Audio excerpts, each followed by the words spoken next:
اعوذ باللہ من الشیطان الرجیم بسم اللہ الرحمن الرحیم وبکفرہم وقولہم علی مریم بہتانا عظیما. یہ ہے سورہ نساء کی آیت نمبر 156 156. سورہ نساء کا یہ اختتام ہے، اور اس اختتام میں اللہ تعالیٰ نے سورہ مبارکہ کے آخر میں 4 سورہ سے متعلق اٹھنے والے سوالوں کے جوابات دیے. ان میں سے پہلا جواب آیت 127 سے شروع ہوا، یعنی آپ کو سمجھیے کہ 126 پر سورہ مبارکہ مکمل ہو گئی. اس کے بعد جس کو آپ کہتے ہیں نا ضمیمہ، کویسچن آنسرز، تو وہ 4 سوالات ہیں جن کو کہ بیان کیا گیا. پہلا سوال آیت نمبر 127 سے شروع ہوا اور 134 پر مکمل ہوا، جو یتیم ماؤں کے ساتھ نکاح سے متعلق تھا. دوسرا سوال شروع ہوا آیت نمبر 135 سے، جو اصل میں اٹھایا گیا تھا ان منافقین کی جانب سے کہ جو اس بارے میں اپنی تشویش اور بے چینی کا اظہار کر رہے تھے کہ آخر یہ کیا تقاضا کیا جا رہا ہے ہم سے کہ ہم اہل کتاب کے ساتھ اپنے تعلقات کو منقطع کریں. یہ آیت نمبر 152 152 تک چلا. اس کے بعد تیسرا سوال آیت نمبر 153 153 سے شروع ہوا، جو ایک سوال مسلمانوں کی طرف سے تھا، ایک سوال منافقین کی طرف سے تھا. یہ تیسرا سوال اہل کتاب کی طرف سے تھا. سوال آپ اس کو کہیں یا اعتراض کہیں، ان کا یہ کہنا تھا کہ آپ ہم سے یہ منوانا چاہتے ہیں کہ یہ اللہ کی کتاب ہے اور آپ اس پر ایمان لائیں، آسمان سے نازل ہوئی ہے اور اللہ کے فرشتے اس کو لے کر آئے ہیں. اوکے، اگر آپ کا یہ دعویٰ ہے تو آپ اپنے اس دعوے کے ثبوت اور دلیل کے طور پر آسمان سے اس کو نازل ہوتا ہوا دکھا دیں. آپ اس کو اترتا ہوا دکھا دیں گے، ہم اس کو مان لیں گے. شروع میں جب میں نے قرآن مجید پڑھنا شروع کیا، میں آپ کو اپنے اندر کی بات تو بہت سے کفار کے ان سوالات پر آدمی کہتا تھا یار یہ بات تو کچھ ٹھیک ہی کہہ رہے ہیں، اٹس میکنگ سینس کہ بھائی آپ آسمان سے اترتا ہوا دکھا دیں گے تو ہم مان لیں گے. ایسے تو نہیں مانیں گے نا کہ آپ کہیں کہ اس پہ غور کریں. کیا غور کریں؟ مجھے کوئی سمجھ ہی نہیں آ رہی ہے. یہ میں اس لیے کہہ رہا ہوں کہ اپنا بھی حال بہت پتلا ہے. یعنی ہمیں قرآن مجید جیسے کہ اپنی دعوت دے رہا ہے، اس دعوت کو سمجھنے میں محنت درکار ہے، غور و فکر درکار ہے. اور اگر آپ مجھے اجازت دیں تو ایک اندر کی سٹرگل درکار ہے. یعنی ایک ایمان وہ ایمان ہے کہ جو ٹریڈیشنل ایمان ہے، جو ایموشنل ایمان ہے، وہ تو آپ کو ملا ہے ایسے ہی جیسے کہ کسی عیسائی کو عیسائیت پر، کسی ہندو کو ہندوازم پر ملا ہے. اور ایک ایمان وہ ایمان ہے کہ جو قرآن مجید ہمارے اندر پیدا کرنا چاہتا ہے. وہ ایمان غور و فکر کے نتیجے میں، دلائل پر انسان کے تدبر کرنے کے نتیجے میں، اپنے آپ سے پوچھنے کے نتیجے میں، اپنے اندر پیدا ہونے والے سوالات اعتراضات کے جوابات پر غور کرنے کے نتیجے میں آدمی کو دھیرے دھیرے یہ محسوس ہوتا ہے کہ یار یہ بات ٹھیک ہے، آئی گاٹ اٹ ناؤ، یہ مجھے بات سمجھ میں آ گئی ہے. جیسے ایک مجھے تجربہ ہوا ایک عیسائی نوجوان کا. قرآن مجید اس کو جب دیا گیا اور پھر وہ کچھ عرصے کے بعد آیا تو وہ اپنی باتوں میں کہنے لگا کہ قرآن از گاڈز ورڈ. تو میں نے کہا how do you know it? تو اس نے کہا کہ آئی ہیو ریڈ اٹ. تو میں نے کہا what about it? What do you mean you have read it? So what? اس نے کہا وہ میں نے اس کو پڑھا تو I could see God speaking in the Quran. So یہ جو چیز ہے کہ آپ خدا تعالیٰ کو قرآن مجید میں بولتا ہوا محسوس کریں، یہ اس صورت میں آپ کو محسوس ہوگا کہ جب آپ اس کو پڑھیں گے اس کی انڈرسٹینڈنگ کے ساتھ، اور یہ جاننے کی کوشش کریں گے کہ قرآن کیا بات کہہ رہا ہے، کس بات کے ماننے کی دعوت دے رہا ہے، اس کے کیا دلائل پیش کر رہا ہے، اس کے نہ ماننے والے اس کو کیوں نہیں مان رہے، کیا اعتراضات پیش کر رہے ہیں، ان اعتراضات کا قرآن نے کیا جواب دیا ہے. تو انہوں نے یہ اعتراض کیا تو اللہ تعالیٰ نے پھر ان کو اس کا جواب دیا. اور یہ جو جواب ہے، اگر کوئی آؤٹ سائڈر، ناواقف انسان اس بات کو سنے تو وہ یہ کہے کہ بھائی یہ کیا جواب ہوا، سوال تو بظاہر ایک تھا، بنتا تھا، تو جواب میں آپ دیکھ رہے ہیں غصہ ہے. ایسے ہی ہے جیسے کہ بعض اوقات کہتے ہیں نا کہ ایک استاد سے سوال کیا تو اللہ معاف کرے استاد کو جواب نہیں آتا تو غصے میں آ گیا. تو یہاں سوال کیا گیا ہے اور اس کے بعد جو جواب ہے وہ اللہ تعالیٰ کا غضب ہے، اس کا جلال ہے، یہ چھٹا ہے، لا یحبو، یہ میں نے دیکھ لیا ادھر. تو یہاں سے یہ بات شروع ہوئی کہ یسألک اہل الکتاب ان تنزل علیہم کتابا من السماء. یہ اہل کتاب آپ سے سوال کرتے ہیں، مانگتے ہیں کہ ان کے اوپر نازل کر کے دکھائیں آپ کتاب کو آسمان سے. تو اللہ تعالیٰ نے جواب میں فرمایا فقط سالو موسیٰ اکبر من ذالک. تو انہوں نے موسیٰ سے اس سے بھی بڑھ کر مطالبہ کیا تھا. فقالوا ارنا اللہ جہرتن، تو انہوں نے کہا کہ ہمیں اللہ کو دکھاؤ کھلم کھلا. فاخذتہم الصاعقہ، تو انہیں بجلی کے کڑکے نے آ دبوچا، بظلمہم، ان کے ظلم کی وجہ سے.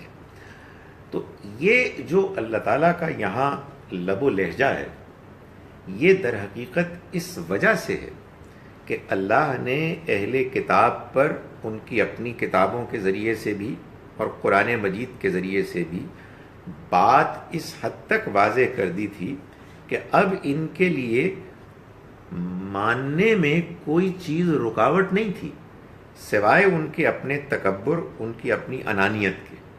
اور یہ سوال سمجھنے کے لیے نہیں کر رہے تھے، بلکہ یہ سوال کر رہے تھے محض ٹالنے کے لیے. یعنی جب ماننے کا موڈ نہ ہو، ماننے کی طرف طبیعت مائل نہ ہو، اور پھر انسان بہانہ بنانے کے لیے، بات کو ٹالنے کے لیے سوال کرے، تو ظاہر ہے کہ یہ سوال برائے سوال ہے. یہ اللہ تعالیٰ تو ایسے ہی کر سکتے ہیں. اللہ جانتا ہے لوگوں کی نیتوں کو، وہ جانتا ہے کہ لوگ کوئی سوال کیوں کر رہے ہیں، ان کے سوال کرنے کے پیچھے مقصد کیا ہے. تو اللہ نے اس موقع پر اس اپنے غصے اور جلال کا اظہار کیا جس کو کہ اب ہم پڑھ رہے ہیں، کہ ان کے اوپر اس سوال کرنے کے نتیجے میں ایک فرد قرارداد جرم، یعنی ان کے جرائم کی لسٹ ہے جو بیان کر دی. اور اس مقصد کے لیے بیان کی کہ یہ واضح کیا جائے کہ یہ وہ لوگ ہیں کہ جو ماضی سے لے کر اب تک اپنی تاریخ میں ایسے ایسے جرائم کر چکے ہیں جس کے بعد اے مسلمانوں تمہیں ان سے یہ توقع نہیں رکھنی چاہیے کہ یہ ایمان لائیں گے. تو تم ان کے اس سوال سے متاثر نہ ہو کہ یہ کوئی بڑا نیک نیتی کے ساتھ ماننے کے مقصد کے لیے سوال کر رہے ہیں. ہرگز نہیں، ان کی نیت میں کھوٹ ہے، اور یہ کھوٹ ان کے بڑوں بزرگوں کی تاریخ میں چلی آ رہی ہے. یہ اللہ تعالیٰ اس لیے بیان کر رہے ہیں کہ یہ بھی اس پر فخر کرتے ہیں. تو ہم اس کی بہت سی باتیں تو پہلے پڑھائے جو اللہ تعالیٰ نے ان کے جرائم کو گنوایا. اس کے بعد اب جو آج کی آیت ہے اس میں یہ فرمایا گیا کہ ان کے ان جرائم کا یہ سلسلہ جاری رہا، اور اللہ تعالیٰ نے ان کے اوپر اس زمانے میں بھی اور اب بھی پھٹکار اور اپنی لعنت یعنی رحمت سے محرومی ان کے اوپر نازل کر دی.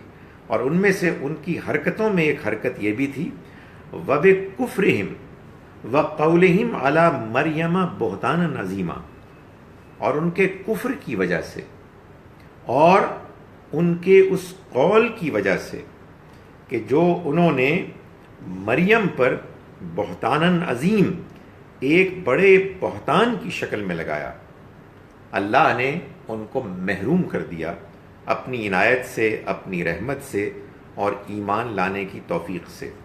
یہ بات تو آپ جانتے ہیں نا کہ قرآن مجید اس بات کو بار بار واضح کرتا ہے کہ جس کو ایمان کہا جاتا ہے، جینون فیتھ، یہ خدا تعالیٰ کی جانب سے اس کے بندوں کو ایک عنایت، ایک نعمت کے طور پر ملتا ہے کہ جو سچائی کا، حق پسندی کا رویہ اختیار کرتے ہیں، جن کی فطرت پاک صاف ہوتی ہے، جو جان بوجھ کر مجرمانہ رویہ اختیار نہیں کرتے۔ تو اللہ تعالیٰ نے یہاں جو ان جرائم کا ذکر کیا ہے وہ اسی لیے کیا ہے کہ تم ایسے چور اچکوں سے ایمان کی توقع کرتے ہو، یہ تو یہ سب چیزیں کر چکے ہیں۔ اس میں یہ سوال پیدا ہوتا ہے کہ پھر دلائل کا کیا رول ہے؟ جب معاملہ انسان کی فطرت، انسان کی سچائی، انسان کی نیک نیتی کا ہے، تو پھر آرگومنٹس کا کیا رول ہے؟ قرآن مجید سے معلوم ہوتا ہے کہ انسان کو جو اللہ نے عقل دی ہے، اس میں جو دلائل اور آرگومنٹ سے وہ بات سمجھتا ہے تو اس کا فہم اس کو ایمان کے قریب تو لے آتا ہے، لیکن جس کو حقیقی ایمان کہتے ہیں وہ اس کو نصیب ہوتا ہے جب اس کے اندر اس کو ماننے کی آمادگی پیدا ہوتی ہے، اور یہ آمادگی پیدا نہیں ہو سکتی اگر انسان چور ہے، اگر انسان دھوکے باز ہے، اگر اس کی فطرت تاریک ہو چکی ہے، اس پر زنگ چڑھ چکا ہے، جو قرآن نے بیان کیا ایک سورہ مبارکہ میں، جہاں یہ بتایا کہ یہ لوگ کہ جو بزنس میں فراڈ کرتے ہیں، ان کے سامنے جب ہماری آیات پڑھ کر سنائی جاتی ہیں تو وہ کہتے ہیں تو اگلوں کے افسانے ہیں۔ نہیں، اصل بات یہ ہے کہ ان کے دلوں کے اوپر زنگ چڑھ گیا ہے ان کے بدعمالیوں کی وجہ سے۔ یہی بات ہے جو یہاں بیان کی جا رہی ہے کہ ان کے کافرانہ رویے کی وجہ سے۔ کافرانہ رویہ یعنی جان بوجھ کر انکار کرنا، نہ ماننے کے ارادے، نہ ماننے کے رجحان، انکلینیشن کی وجہ سے انکار کرنا، نہ کہ دلائل کی بنیاد پر نہ ماننا، اور ان کا مریم پر عظیم بہتان لگانا اس وجہ سے۔ وَقَوْلِهِمْ إِنَّا قَتَلْنَا الْمَسِيحَ عِيسَى ابْنَ مَرْيَمَ رسول اللہ، اور ان کے اس کہنے کی وجہ سے کہ ہم نے قتل کیا مسیح کو، عیسیٰ مریم کے بیٹے کو، رسول اللہ کو۔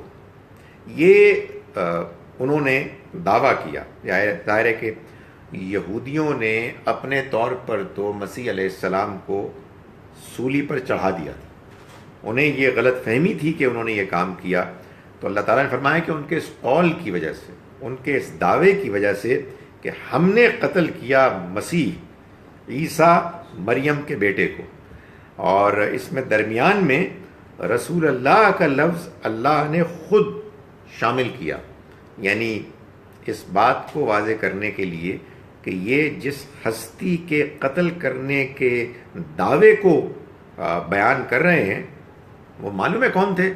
وہ اللہ کے رسول تھے، اور اللہ کے رسولوں کو انسان نقصان اور ہزیمت نہیں پہنچا سکتے۔ یعنی نقصان سے مراد وہ نقصان کے جس سے کہ ان کو شکست ہو اور وہ یعنی قتل کر دیے جائیں، یا دنیا میں ان کے ساتھ ایسی زیادتی ہو کہ معلوم ہو کہ وہ دب گئے ہیں، پس گئے ہیں، یہ ہو نہیں سکتا۔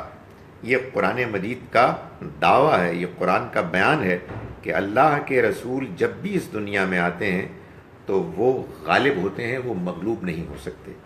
تو فرمایا کہ وما قتلوہ وما صلبوہ ولکن شبہ لہم، نہ انہوں نے ان کو قتل کیا، نہ انہوں نے ان کو سولی پر چڑھایا، ولکن شبہ لہم، بلکہ وہ اس معاملے میں شبے میں پڑ گئے، معاملہ ان کے لیے مشتبہ بنا دیا گیا۔ یہ قرآن مجید نے بات بالکل واضح کر دی کہ یہ جو یہودیوں کے ہاں بھی اور پھر مسیحیوں کے ہاں بھی ایک غلط فہمی موجود ہے، مشہور ہے کہ مسیح علیہ السلام کو سولی پر چڑھایا گیا، ایسا ہرگز نہیں ہوا۔ یہاں قرآن بلکہ آگے بڑھ کر یہ کہہ رہا ہے کہ ایسا ہو بھی کیسے سکتا تھا، وہ رسول اللہ تھے، تو رسول اللہ کے اوپر کوئی اقدام کرے ان کے خاتمے کے لیے اور وہ کامیاب ہو جائے، یہ ہو نہیں سکتا۔ اس لیے کہ قرآن مجید نے واضح طور پر بیان کیا ہے کہ یہ اللہ کا فیصلہ ہے، کتب اللہ نے لکھ دیا ہے کہ لاغلبن، میں غالب آؤں گا، انا و رسولی، میں اور میرے رسول۔ تو یہ رسولوں کے خلاف ان کے مخالفین کا اقدام کامیاب ہو جائے، یہ نہیں ہو سکتا۔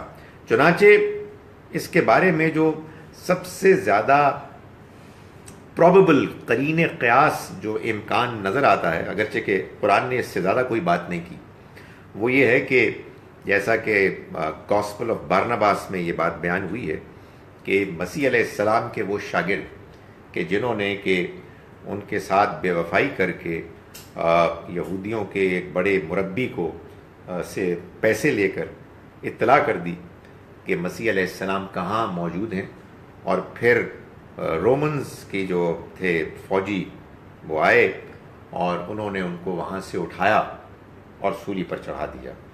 تو معلوم یہ ہوتا ہے اس گاسپل آف بارناباس کے بیان سے، جو کہ قرآن مجید کے اس اشارے سے معلوم ہوتا ہے کہ ٹیلی کرتا ہے، اور اس کے مطابق ہی یہ وضاحت لگتی ہے کہ اس شاگرد کو اللہ تعالیٰ نے معجزانہ طور پر مسیح علیہ السلام کی شکل کا بنا دیا، ان کی آواز اس کی آواز بن گئی، اور اس دوران میں اللہ تعالیٰ نے مسیح علیہ السلام کو اٹھا لیا۔ تو یہ یہاں اس کو بس اشارے میں بیان کیا، فرمایا ما لہم بہ من علم، ان کے پاس اس بارے میں کوئی علم نہیں، علم حتمی علم، طے شدہ علم، الا اتباع الظن، سوائے اس کے کہ یہ محض گمان کے پیچھے چل رہے ہیں، صرف ان کے پاس اندازے ہیں، کوئی کلیئر ڈیفینٹ ریلائبل کوئی بات نہیں ہے۔ یہ قرآن مجید نے ہمیشہ کہا ہے کہ ایک ہوتا ہے علم جو حتمی ہوتا ہے، جس کے بارے میں کوئی شبہ نہیں ہوتا، اور اس کے مقابلے میں اندازے ہوتے ہیں، گمان ہوتے ہیں۔ تو جب علم آ جائے، العلم، خدا کی وحی آ جائے، اس کی حفاظت ہو جائے، تو اس کے مقابلے میں کسی دوسری چیز کو ماننا حماقت ہے۔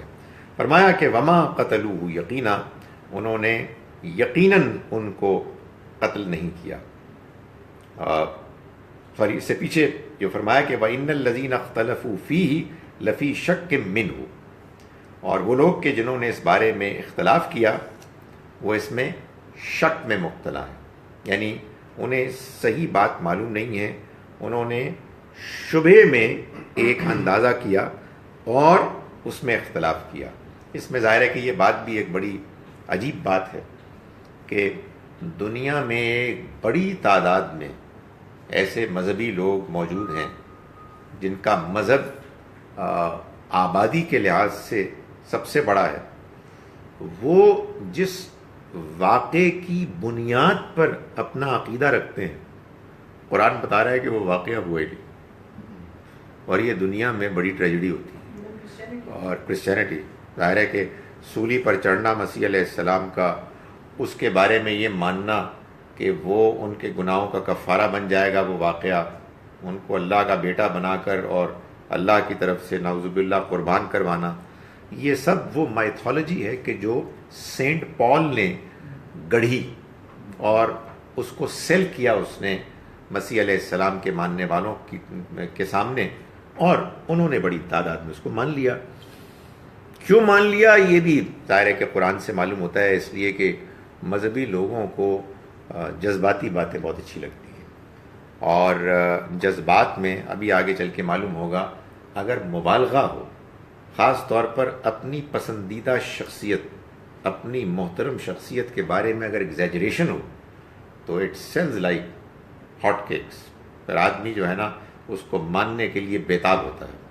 تو یہاں یہ بتایا گیا کہ یہ ایک بے حقیقت افسانہ ہے، اور ان کو اس کے بارے میں کچھ بھی معلوم نہیں سوائے وہم و گمان کے، اور یہ یقینی بات ہے وما قتلوہ یقینا، یقیناً انہوں نے ان کو قتل نہیں کیا۔ سو یہ بات کیا ہو رہی ہے؟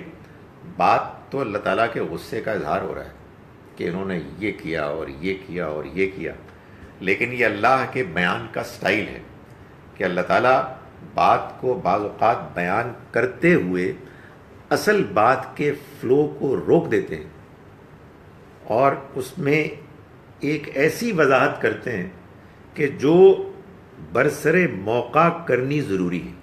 یہ قرآن کا سٹائل آپ بہت دیکھیں گے کہ ایک بات ہو رہی ہے، اس کو روک دیا، پھر دوبارہ شروع ہو جائے گی۔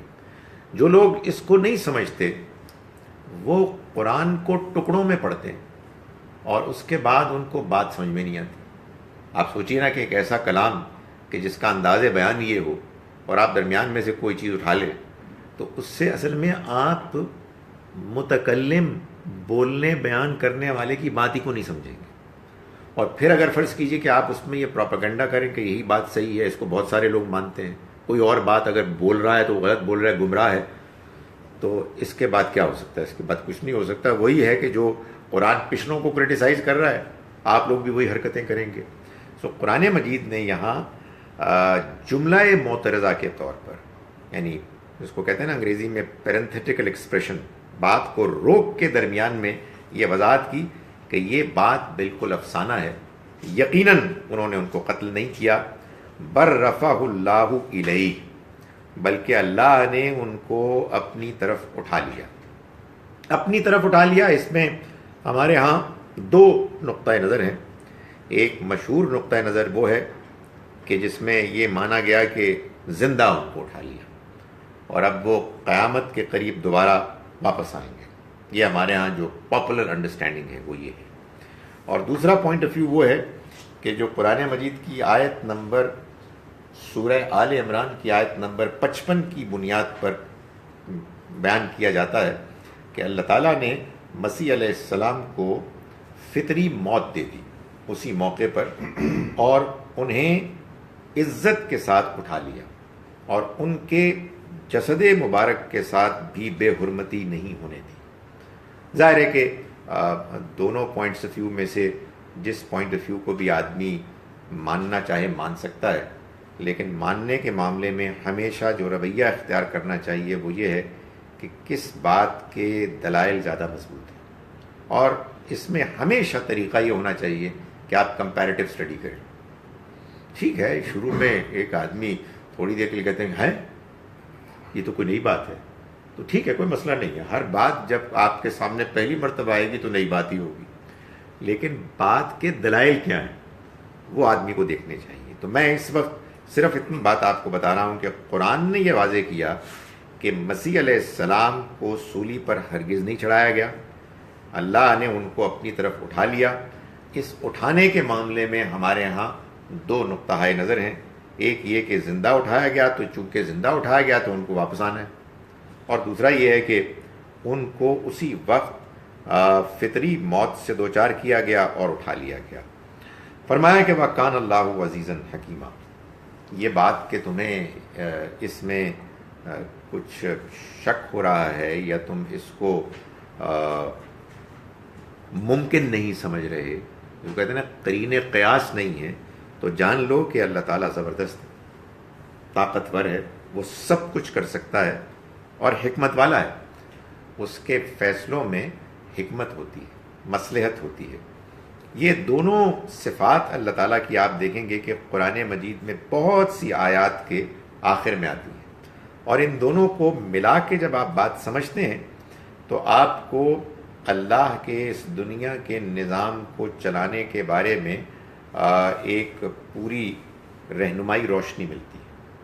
اللہ جو معاملہ بھی کرتا ہے حکمت کے ساتھ کرتا ہے، وزڈم کے ساتھ کرتا ہے۔ اس کے کسی کام میں ایسا نہیں ہے کہ حکمت نہیں ہوتی، اور جب اس کی حکمت میں کوئی بات طے ہو جاتی ہے تو پھر اس کے ہونے میں اسے کوئی رکاوٹ نہیں، اس لیے کہ وہ طاقتور ہے، وہ غالب ہے۔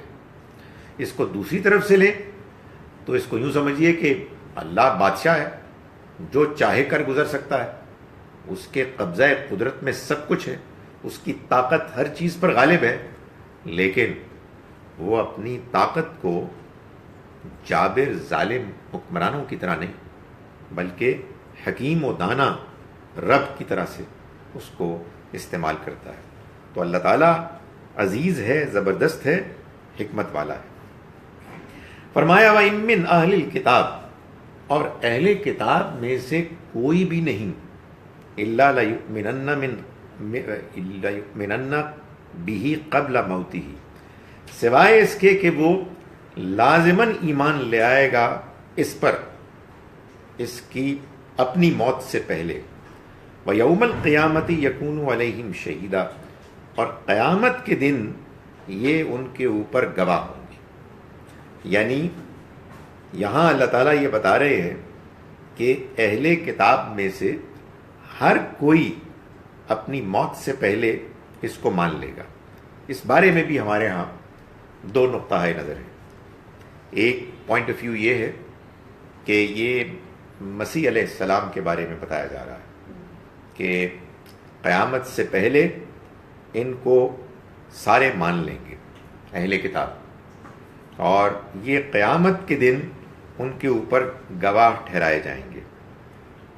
دوسرا نقطہ نظر جس کو کہ میں سپورٹ کر رہا ہوں وہ یہ ہے کہ یہ در حقیقت بات ہو رہی ہے قرآن مجید اور نبی اکرم صلی اللہ علیہ وسلم سے متعلق، کہ اہل کتاب میں سے کوئی بھی نہیں ہے کہ جو ایسا نہیں ہوگا کہ اپنی موت سے پہلے اس پر ایمان نہیں لائے گا، اور قیامت کے روز یہ ان پر گواہ ہوں گے۔ اب کیونکہ میں نے اس کی تائید کا اعلان کیا، اس لیے مجھے اب اس کی وضاحت کرنی ہے۔ دوسرے نقطہ نظر کی تھوڑی سی مخالفت بھی کرنی ہے تاکہ میں اپنے پوائنٹ آف ویو کو کلیریفائی کروں۔ اصل میں جو بات یہاں ہو رہی ہے، اس میں بات میں نے آپ کو بتایا تھا شروع ہوئی اس مقام سے، آیت نمبر 153 ہے، جس میں کہ یہ بتایا گیا کہ یہ اہل کتاب اس کا تقاضا کرتے تھے کہ ہم کو قرآن پر ایمان لانے کے لیے اگر آپ انٹرسٹڈ ہیں تو پھر آسمان سے فرشتہ نظر آئے کہ وہ اترتا ہوا ہے، اس کے بغیر یہ ماننے والی ان کے اندر شخصیت فطرت ہی نہیں ہے۔ اور ان کے برے برے جو تاریخ میں اعمال تھے ان میں سے بعض نمایاں کو بیان کر دیا، اور ابھی سلسلہ جاری ہے، یہ ابھی سلسلہ ختم نہیں ہوا۔ خدا تعالیٰ جلال کے ساتھ، غصے کے ساتھ اپنے ان الزامات کو بیان فرما رہے ہیں، لیکن بعض الزامات کے بیان کے دوران میں ضروری وضاحتیں بھی کر رہے ہیں۔ تو اب یہ جو وضاحت کی ہے، یہ در حقیقت اللہ تعالیٰ یہ بتا رہے ہیں کہ یہ جو اہل کتاب انکار کر رہے ہیں اور یہ تقاضا کر رہے ہیں کہ ہم اس وقت مانیں گے جب ہم آسمان سے فرشتے کو اترتا ہوا دیکھیں گے، ہم یہ بتا رہے ہیں کہ ان میں سے ہر ایک موت سے پہلے اس کو مان کے جائے گا، سب کے سب۔ لیکن ماننے سے مراد کیا ہے؟ ماننے سے مراد دو چیزیں۔ ایک ماننا وہ ہوتا ہے کہ جو آپ دل سے جانتے ہیں کہ یہ ٹھیک ہے، اور ایک ماننا یہ ہوتا ہے کہ آپ دل سے جانتے ہیں اور پھر اس کا اقرار بھی کرتے ہیں۔ ایک یہ ہے کہ آدمی کہے کہ یار یہ بندہ ٹھیک ہے لیکن میں نے نہیں اس کو ماننا، یہی کفر ہے۔ اسی کو آپ کہتے ہیں جان بوجھ کر انکار کرنا۔ قرآن مجید نے ان لوگوں کو کہ جو اللہ کے پیغمبروں کو نہیں ماننے والے تھے ان پر یہ الزام لگایا کہ یہ نہیں مان رہے جاننے کے باوجود، یہ جانتے ہیں کہ یہ سچے ہیں مگر اس کے باوجود نہیں مانتے۔ آپ کہیں گے یہ کیسے ہو سکتا ہے؟ گزارش یہ کہ یہ ایسے ہو سکتا ہے کہ آدمی کے اندر حسد ہوتا ہے، آدمی کے اندر ضد ہوتی ہے، آدمی کہتا ہے کہ میں نہیں اس کو نہیں مانوں گا۔ حقیقت یہ ہے کہ بعض اوقات آدمی بعض لوگوں سے امپریسڈ ہوتا ہے، یہ ٹھیک کر رہے ہیں، نہیں یہ تو ان کے لوگ ہیں بھائی، یہ تو ان کا ہے، یہ تو فلاں قوم کا ہے، یہ ہے وہ خباثت، یہ ہے وہ بیماری کہ جو در حقیقت انسان کو کافر بنا دیتی ہے۔ تو اللہ تعالیٰ نے یہاں یہ بتایا کہ یہ آج تو مذاق اڑا رہے ہیں، اور ان میں سے بعض لوگ اس کے نتیجے میں کچھ شبے میں پڑے ہوئے ہیں، لیکن اہل کتاب میں سے ہر ایک، یہ جو اہل کتاب ہیں، اپنی موت سے پہلے اس کو مان کے جائیں گے، اس کو سمجھ کے جائیں گے۔ دے ول بی ایبسلیوٹلی کنونسڈ کہ یہ بات صحیح ہے، اور قیامت کے روز یہ قرآن، یہ پیغمبر ان کے خلاف گواہی دیں گے کہ ان کو بات پہنچ گئی تھی، بات سمجھ میں آ گئی تھی۔ یہ تو ایک مختصر سا میں نے اپنے پوائنٹ آف ویو کے حق میں اس آیت کو جس طرح میں سمجھتا ہوں بیان کیا۔ جو دوسری بات ہے کہ مسیح علیہ السلام قیامت کے قریب آئیں گے اور تمام اہل کتاب ان کو مان لیں گے، تھوڑی دیر کے لیے مان لیجئے کہ ایسا ہوگا، اس کا یہاں بیان کا کیا مطلب ہے؟ یہ تو بات ہو رہی ہے ان سے کہ جو یہاں اس موقع پر انکار کرنے والے تھے۔ تو انہیں بات قرآن اتر رہا تھا، مدینے میں اہل کتاب موجود تھے، وہ مذاق اڑا رہے تھے، وہ کہتے ہم نے ایسے نہیں ماننا، آسمان سے اترتا ہوا دیکھیں مانیں گے۔ تو ان سے کہا گیا بچوں تم تو نہ مانو، جب مسیح علیہ السلام آئیں گے نا آخر میں تو سارے مان لیں گے۔ تو ظاہر ہے ان کو جواب میں کہنا چاہیے کہ اس کا کس کا کیا مطلب ہے؟ Give me a break, I don't understand, اس کا آپ سے کیا تعلق ہے؟ وہ مانیں گے نہ مانیں گے، ہم کہہ رہے ہیں ہم نہیں مانتے، آپ کہہ رہے ہیں تم نہ مانو، وہ تو مانیں گے۔ تو ظاہر ہے اس پہ بندہ سوال کرے گا کہ آپ کیا کہہ رہے ہیں؟ سو قرآن مجید اس طرح کی کوئی بات نہیں کرتا کہ جو اس کے امیجیٹ کانٹیکس سے ارریلیونٹ ہو۔ بھائی بات ان لوگوں سے ہو رہی ہے جو قرآن مجید کا انکار کر رہے ہیں، جو مذاق اڑا رہے ہیں، جو کہہ رہے ہیں جی کہ ہم فرشتہ دیکھیں گے تو مانیں گے، آپ کہیں تم مانو نہ مانو بعد میں لوگ مان لیں گے۔ سو یہ it doesn't fit into it, یہ اس کے ساتھ کوئی تعلق ہی نہیں رکھتا۔ یہاں جو بات کہی جا رہی ہے وہ انہی کے بارے میں کہی جا رہی ہے کہ جو انکار کرنے والے تھے، اور اللہ تعالیٰ یہ بتا رہا ہے کہ یہ بات ابھی بھی واضح ہے، ہم اس کو مزید واضح کریں گے، اور ان میں سے ایک یہ جو انکار کرنے والا ہے یہ اپنی موت سے پہلے اس بات کو سمجھ کر اور دل میں مان کر جائے گا، اور پھر ان کا یہ ماننا قیامت کے دن کیا ہوگا، یہ قرآن اور ہمارے پیغمبر صلی اللہ علیہ وسلم ان کے خلاف گواہی دیں گے کہ ہم نے ان کو بات پہنچا دی تھی۔ فَبِظُلْمٍ مِّنَ الَّذِينَ هَادُوا، اور ان کے ظلم کی وجہ سے ان لوگوں کے کہ جو یہودی ہوئے، حرمنا علیہم طیبات احلت لہم، ہم نے حرام کر دیے ان کے اوپر پاکیزہ کھانے جو ان کے لیے حلال کیے گئے تھے۔ یعنی اب ان کے اوپر جو ان کے جرائم کی فہرست ہے اس کی سٹیٹمنٹ کنٹینیوز کہ اللہ نے تمام اپنے پیغمبروں کے ذریعے سے جو دین شریعت نازل کی اس میں تمام پاکیزہ جانور حلال ہیں، لیکن یہودیوں کے ساتھ، یہ یہودی جن کی اولاد اب یہ ہمارے ان پیغمبر اور قرآن کا انکار کر رہے ہیں، ان کے ساتھ یہ بھی ہوا کہ جب انہوں نے ظلم زیادتی کی، اللہ کے دین کا مذاق اڑایا، اس کو سنجیدگی سے نہیں لیا، تو ہم نے ان کے اوپر وہ پاکیزہ جانور بھی حلال کر دیے جو حرام کر دیے جو ان کے لیے حلال تھے۔ یعنی ان کے اوپر ان کی شریعت کو تنگ کر دیا گیا، سخت کر دیا گیا۔ قرآن مجید سے معلوم ہوتا ہے کہ وہ جانور کے جو ناخن والے تھے، ذی ظفر، ان کو بھی حرام کر دیا گیا، حلال جانوروں کی چربی کو بھی حرام کر دیا گیا، اینڈ سو آن، جس سے کہ آبویسلی یہ چیز روزمرہ کی زندگی، کھانے پینے کے معاملات میں مشکلات پیدا کرتی۔ یہ تنگی اور یہ سختی اللہ نے کیوں کی؟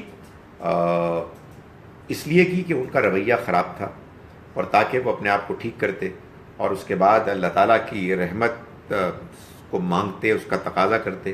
اور اللہ نے قرآن مجید میں یہی بات بیان فرمائی کہ نبی اکرم صلی اللہ علیہ وسلم تشریف لائے تو آپ کے تمام جہان والوں کے لیے رحمت ہونے کا ایک پہلو یہ بھی تھا کہ آپ کی آمد کے بعد اہل کتاب یہود کے لیے وہ جو سختیاں تھیں وہ ختم ہو گئی۔ چنانچہ قرآن مجید نے اس کو بیان کیا ہے کہ اللہ کے یہ پیغمبر، ان کے اوپر وہ اسر اور وہ اغلال، وہ بوجھ اور وہ طوق جو ان کے اوپر لاد دیے گئے تھے، اللہ نے ان کے ذریعے سے ان کو ہٹا دیا، ان کے ذریعے سے ہٹا دیا، اس شرط پہ کہ وہ ان کو مانیں۔ لیکن اگر وہ نہیں مانیں گے تو وہی مار کھائیں گے کہ جیسے پہلے مار کھا رہے ہیں. تو فرمایا کہ ہم نے ان یہودیوں پر حرام کر دی پاکیزہ چیزیں کہ جو ان کے لیے حلال کی گئی تھیں. وَبِصَدِّهِمْ عَنْ سَبِيلِ اللَّهِ كَثِيرًا، یہ ان کے ظلم کی وجہ سے بھی ہم نے کیا اور ان کے اللہ کے راستے سے کثرت سے لوگوں کو روکنے کی وجہ سے. یعنی یہودیوں نے اپنے رویے کی وجہ سے جو طور طریقہ اختیار کیا اس کے نتیجے میں انہوں نے لوگوں کو اللہ کے راستے میں اللہ کے دین کی طرف آنے سے روک دیا. ایک تو اپنے آپ کو بڑا بیان کر کے، اور دوسرا ظاہر ہے کہ جب آپ دین کو صحیح طرح سے نہ اختیار کریں گے نہ پیش کریں گے تو لوگ آخر کیسے اللہ کے راستے میں آئیں گے. اور پھر سب سے آخر میں ان ظالموں نے یہ کیا کہ وہ پیغام کہ جو اللہ نے ان کی کتابوں میں بیان کیا ہوا تھا کہ جو بعد میں آئے گا اور ان کو انہیں ماننا پڑے گا، ماننے کا انہوں نے وعدہ کیا، اور یہ کہ یہ لوگوں کو بتائیں گے کہ یہ بھی اللہ کا آخری پیغام بھی اللہ کا پیغام ہے، انہوں نے بجائے اس کے کہ لوگوں کو بیان کرتے انہوں نے اس کو چھپایا اور لوگوں کو اس سے روکا. تو اللہ تعالیٰ نے فرمایا کہ یہ بھی انہوں نے بہت کیا. وَأَخْذِهِمُ الرِّبَا، اور ان کے سود کھانے کی وجہ سے، وَقَدْ نُهُوا عَنْهُ، حالانکہ وہ اس سے روکے گئے تھے. یعنی یہ بھی ان کے جرائم میں سے ایک بڑا جرم ہے کہ اگرچہ کہ اللہ نے ان یہودیوں کو سود کھانے سے روکا تھا، وہ اس کو خوب کھاتے تھے. اس سے ظاہر معلوم ہوا کہ یہ صرف کہیں ہماری ہی شریعت میں اللہ نے ربا کو حرام نہیں کیا، ربا ہمیشہ سے حرام رہا ہے. اور یہودیوں کو اس بات کو اچھی طرح سے ان پر واضح کر دیا گیا تھا کہ یہ ناجائز اور حرام چیز ہے، لیکن انہوں نے اس کے باوجود اس کو خوب کھایا. وَأَكْلِهِمْ أَمْوَالَ النَّاسِ بِالْبَاطِلِ، اور ان کے لوگوں کے مال کو باطل طریقے سے کھانے کی وجہ سے. یہ قرآن مجید سے معلوم ہوتا ہے کہ اللہ نے اپنے دین میں اس بات کا تقاضا کیا ہے کہ ہم جب کاروبار کریں تو ہم ایک دوسرے کا مال ناجائز طریقے سے نہ کھائیں. ناجائز طریقے سے کھانے کا کیا مطلب ہے؟ جھوٹ بول کے کوئی مال نہ لیں، وعدہ خلافی نہ کریں، جو چیز بیچیں اس میں جو آپ بات دعویٰ کر رہے ہیں کہ موجود ہے وہی پیش کریں، وعدہ کریں تو اس کو پورا کریں، اور ظاہر ہے کہ زبردستی کسی کا مال ہڑپ نہ کریں، اینڈ سو آن. سو جتنی بھی چیزیں انسان اپنی فطرت میں جانتا ہے کہ وہ لوگوں کا مال ناجائز طریقے سے ہڑپ کرنا ہے، اس کو اللہ تعالیٰ نے اپنے دین میں حرام کیا. ایک وہ چیز، بلکہ دو کہنا چاہیے، دو وہ چیزیں جن کے بارے میں انسان کچھ کنفیوز تھا کہ یہ بھی کیا ناجائز ہیں، یہ بھی کیا انسانوں کا مال ناجائز طریقے سے ہڑپ کرنا ہے. ان میں سے ایک گیملنگ، جوا، اور دوسرا سود، اس کے ذریعے سے مال کھانا. تو اللہ تعالیٰ نے ان دونوں کے بارے میں واضح کر دیا کہ یہ حرام ہے. سو اللہ نے تمام اکل الاموال بالباطل، لوگوں کا مال کھانا باطل طریقے سے، اس کو ناجائز کیا، اور اس میں اپنی شریعت میں خاص طور پر اس بات کو کہ جو لوگوں پر غیر واضح تھی یعنی ربا، اس کو بھی حرام قرار دیا. فرمایا وَأَعْتَدْنَا لِلْكَافِرِينَ مِنْهُمْ عَذَابًا أَلِيمًا، اور ہم نے تیار کر رکھا ہے ان کافروں کے لیے ان میں سے ایک دردناک عذاب. یعنی ان یہودیوں میں سے وہ کہ جنہوں نے اپنے غلط رویے کے نتیجے میں وہ طریقہ اختیار کر لیا کہ جو ان کو کفر کی طرف لے گیا. کفر یعنی سچائی کو، حق کو جان بوجھ کر ٹھکرانا. تو فرمایا ان لوگوں کے لیے ہمارے ہاں ایک ایسا عذاب تیار ہے کہ جو المناک ہے، جو تکلیف دہ ہے. فرمایا لیکن الرسول راسخون فی العلم، لیکن ان میں سے البتہ وہ بھی ہیں جو علم میں پختہ ہیں. قرآن نے ہمیشہ یہ طریقہ اختیار کیا. قرآن کبھی بھی اہل کتاب کے بارے میں یہ بیان نہیں دیتا کہ سارے ہی ان میں غلط ہیں، سارے ہی برے ہیں. یہ کبھی ہو ہی نہیں سکتا. یہ لوگوں کو بات سمجھانے والی ہے کہ یہ نہیں ہو سکتا کہ ایک کمیونٹی ہے 15 لاکھ کی، سارے ہی برے ہیں، یا 15 لاکھ کی ہے، سارے ہی اچھے. It is simply not possible. یہ ہمارے ہاں غلط فہمی اس لیے پیدا ہوئی کہ اللہ تعالیٰ نے کہا کہ جو کافر ہیں وہ راندہ درگاہ ہیں، غلط ہیں، ریجیکٹڈ ہیں، جہنمی ہیں، اور جو مومن ہیں وہ نیک ہیں، جنتی ہیں. اور مسلمانوں نے اس کے بعد ایک انجینئس نتیجہ اخذ کیا کہ غیر مسلم سارے کافر ہیں اور مسلمان سارے مومن ہیں. تو اس کے بعد یہ ایک فضول قسم کی انڈرسٹینڈنگ مشہور ہو گئی کہ اللہ تعالیٰ کے ہاں جو شخص مسلمان پیدا ہوا ہے وہ چہیتا ہے، اور جو غیر مسلم پیدا ہوا ہے وہ منحوس ہے. اور اس کے بعد یہ مشہور ہوگی. تو اللہ تعالیٰ نے قرآن مجید، اور جہاں دیکھیں گے آپ یہ دیکھیں گے کہ جہاں اللہ کی ناراضی اور سختی کا بیان ہے بعض اہل کتاب کے بارے میں، وہیں پر اس وضاحت کا بیان ہے کہ they are not all alike لیکن الراسخون فی العلم. فرمایا کہ البتہ جو علم میں پختہ ہیں، منہم ان میں سے، والمومنون اور وہ ایمان لانے والے ہیں، یؤمنون بما انزل الیک وہ ایمان لاتے ہیں اس پر بھی کہ جو نازل کیا گیا ہے پیغمبر آپ کی طرف.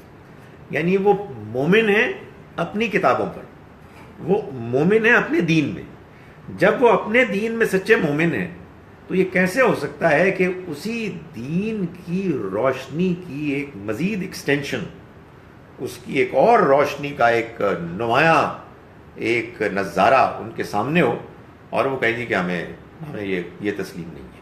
یہ تو اسی صورت میں ہو سکتا ہے کہ لوگوں کا رویہ ٹھیک نہیں ہے، وہ ماننے کے لیے تیار نہیں ہے، اس لیے ان کے سامنے جو اللہ کی طرف سے روشنی آئی ہے وہ اس کا انکار کرتے ہیں.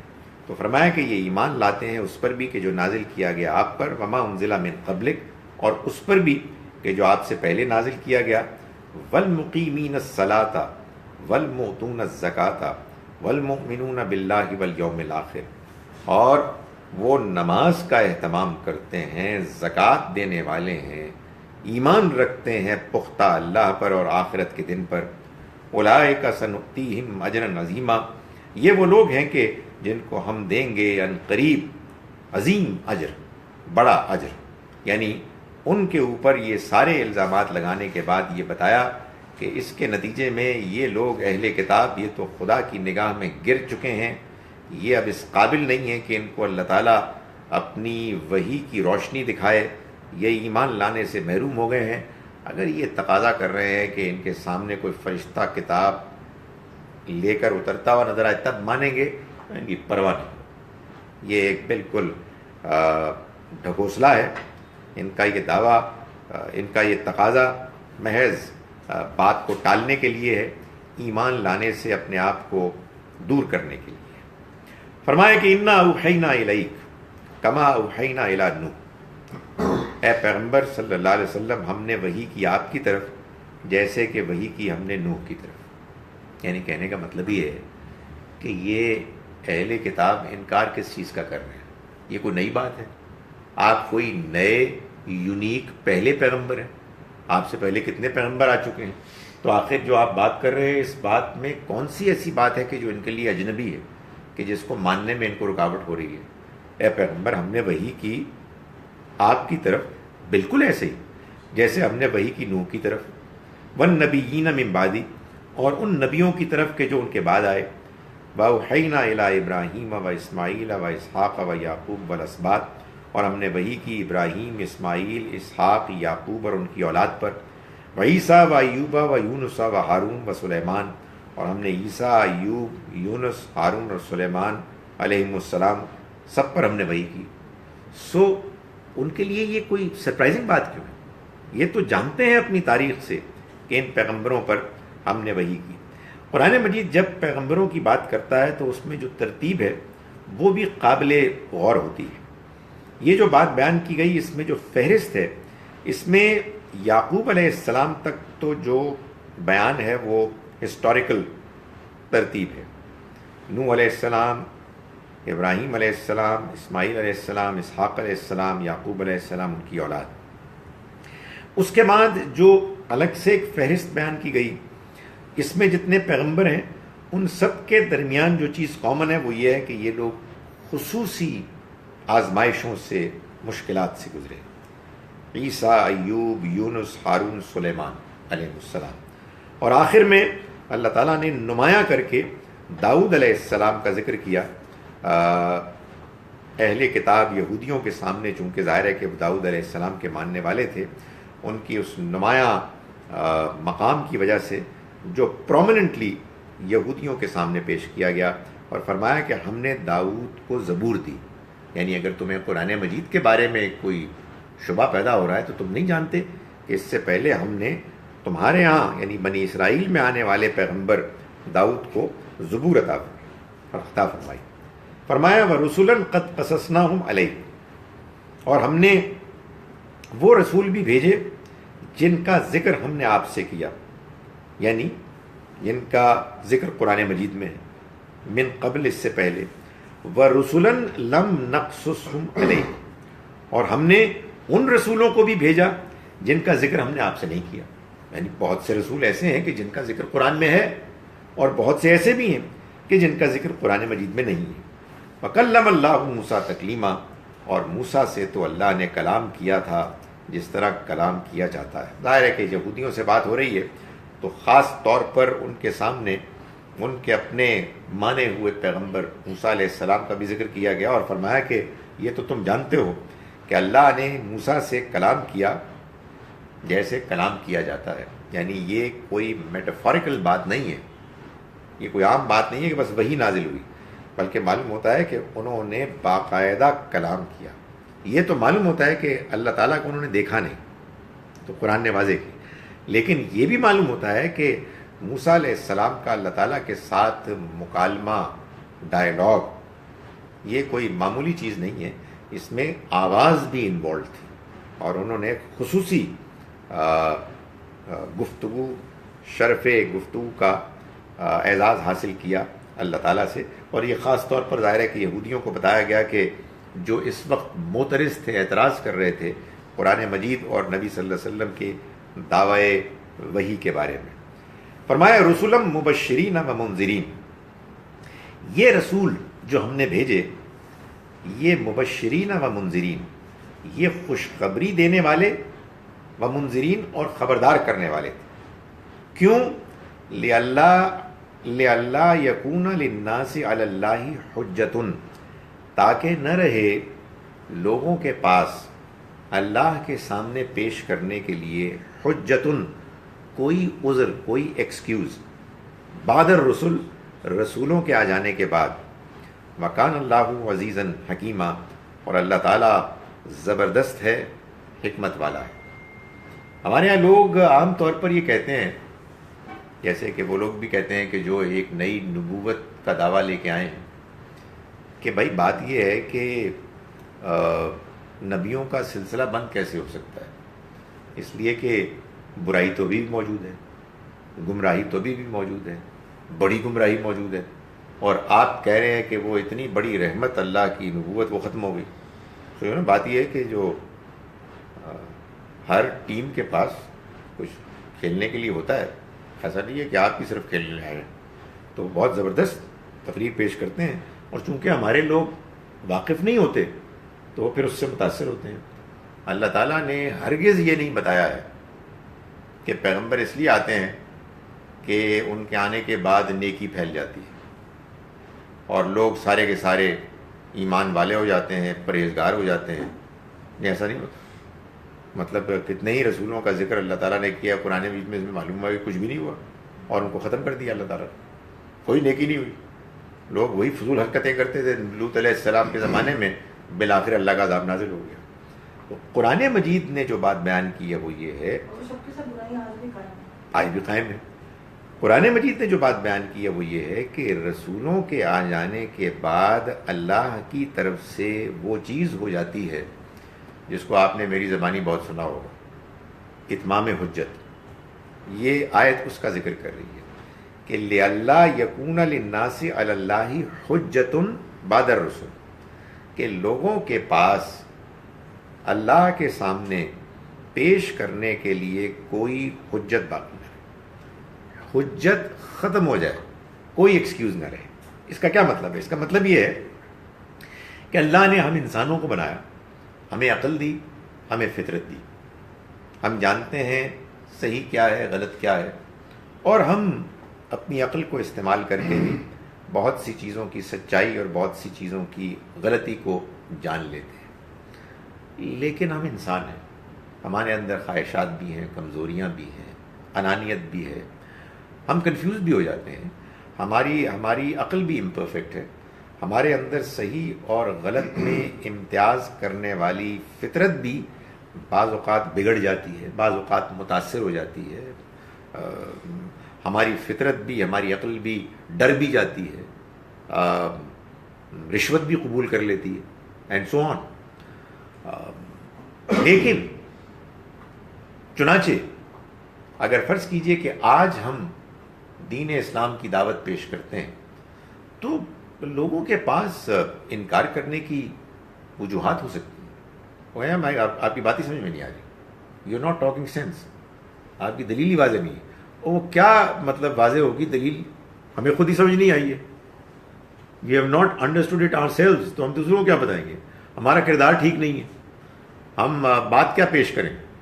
اب معلوم ہے، میں یہ بعض اوقات لوگوں کو بتاتا ہوں، واقعی اب شرمندگی والی بات ہے، اور بعض اوقات لگتا ہے کہ یار یہ زوردار طریقے سے بتانا چاہیے مسلمانوں کو، اس لیے کہ مسلمان کے اندر ایک بات ضرور ہے، نبی اکرم صلی اللہ علیہ وسلم کی غیرت ہے، بہت زیادہ ہے. تو ان کو یہ بتانا چاہیے کہ آپ کو معلوم ہونا چاہیے کہ عیسائی یہ کہتے ہیں، ظاہر یہودی بھی کہتے ہیں کہ ان کی کتاب میں لکھا ہے کہ a tree is known by the fruits it bears. درخت جو ہے وہ اپنے پھلوں سے پہچانا جاتا ہے. تو آپ مسلمان ہیں تو آپ کو دیکھ کے یہ اندازہ کر سکتے ہیں کہ آپ کا دین کیا ہے. سمجھا نا آپ بات؟ تو یہ جو کردار ہے، بد کرداری، ہماری بدتمیزی، ہمارا جھوٹ، میں لوگوں کو کہتا ہوں کہ آپ یہ سوچئے کہ اس کا اثر کہاں جا تک کے پہنچتا ہے. لوگوں غیر مسلموں کو ہمارا دین نہیں معلوم ہے، وہ ہماری کتاب نہیں جانتے، نبی صلی اللہ علیہ وسلم سے ان کی ملاقات نہیں ہوئی ہے، وہ تو ہمیں دیکھتے ہیں، تو ہماری شکلیں دیکھتے ہیں، ہمارے کردار کو دیکھتے ہیں، اور وہ ظاہر ہے جو آپ بات کر رہی ہیں وہ تو انتہائی ہو گئی ہے کہ دین کے نام پہ بندے مار رہے ہیں. تو بات یہ ہے کہ سوائے اس کے کہ پیغمبر خود موجود ہوں، چیزیں عام طور پر ان کلیئر ہی ہوتی ہیں. یہ قیامت کے دن فیصلہ ہوگا کہ کون کتنا سچا تھا، کون کتنا جھوٹا تھا، اور ظاہر ہے کہ اللہ تعالیٰ ان تمام چیزوں کو، کرائٹیریا کو سامنے رکھیں گے. لیکن رسول کیوں آتے ہیں؟ رسول آتے ہیں بات کو آخری حد تک واضح کرنے کے لیے. جب وہ آ جاتے ہیں تو بات واضح ہو جاتی ہے، اور ان کے اس زمانے میں بات واضح کرنے کے نتائج اور اثرات بعد میں بھی رہتے ہیں. اور اللہ ان کے ساتھ کتابوں کو نازل کرتا ہے، اور کتاب قرآن مجید محفوظ ہو گئی. چنانچہ قرآن ہے کہ جو موجود ہے ہر اس شخص کے لیے کہ جو سچائی کو جاننا چاہے. بس وہ اتنا ہی کرتے ہیں، نہ کوئی وہ انقلاب لاتے ہیں، اور نہ لوگوں کو وہ سب کو نیک کر کے جاتے ہیں. نہیں، وہ اللہ کی طرف سے اللہ کے پیغام کی سچائی کی گواہی ایسے پیش کر دیتے ہیں کہ پھر کسی انکار کرنے والے کے پاس انکار کرنے کی کوئی معقول وجہ ایسی نہ باقی رہے کہ جو قیامت کے روز وہ اللہ کے حضور میں پیش کر سکے. فرمایا وکان اللہ عزیزا حکیما، اور اللہ زبردست ہے، حکمت والا ہے. میں ایک مرتبہ ان آیات کا ترجمہ پھر پیش کر رہا ہوں، جس کے بعد اگر آپ کے کچھ سوالات ہوئے تو ان کو ہم ڈسکس کر لیں گے. آیت نمبر 156 سے ہم نے آج شروع کیا.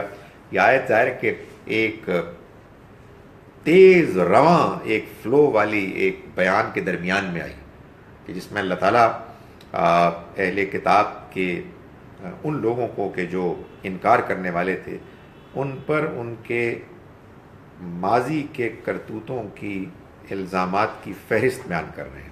تو بیان میں یہ بات بھی آئی کہ بِكُفْرِهِمْ بِقَوْلِهِمْ عَلَى مَرْيَمَ بُهْتَانًا عَظِيمًا، اور ان کے جان بوجھ کر انکار کرنے اور ان کے اس کہنے کی وجہ سے کہ جو انہوں نے مریم کے اوپر ایک عظیم بہتان لگایا. وَقَوْلِهِمْ إِنَّا قَتَلْنَا الْمَسِيحَ عِيسَى ابْنَ مَرْيَمَ رسول اللہ، اور ان کے اس قول کی وجہ سے بھی کہ انہوں نے کہا کہ ہم نے قتل کیا مسیح عیسیٰ مریم کے بیٹے کو، اللہ کے رسول کو. وما قتلوه وما صلبوه، نہ انہوں نے قتل کیا ان کو، نہ انہوں نے ان کو سولی دی. ولکن شبہ لہم، بلکہ وہ اس معاملے میں اشتباہ میں پڑ گئے، مشتبہ ہو گئے۔ وَإِنَّ الَّذِينَ اخْتَلَفُوا فِيهِ، اور وہ لوگ کہ جنہوں نے اس میں اختلاف کیا، لفی شک منہ، وہ اس کے بارے میں شبہ میں مبتلا ہیں۔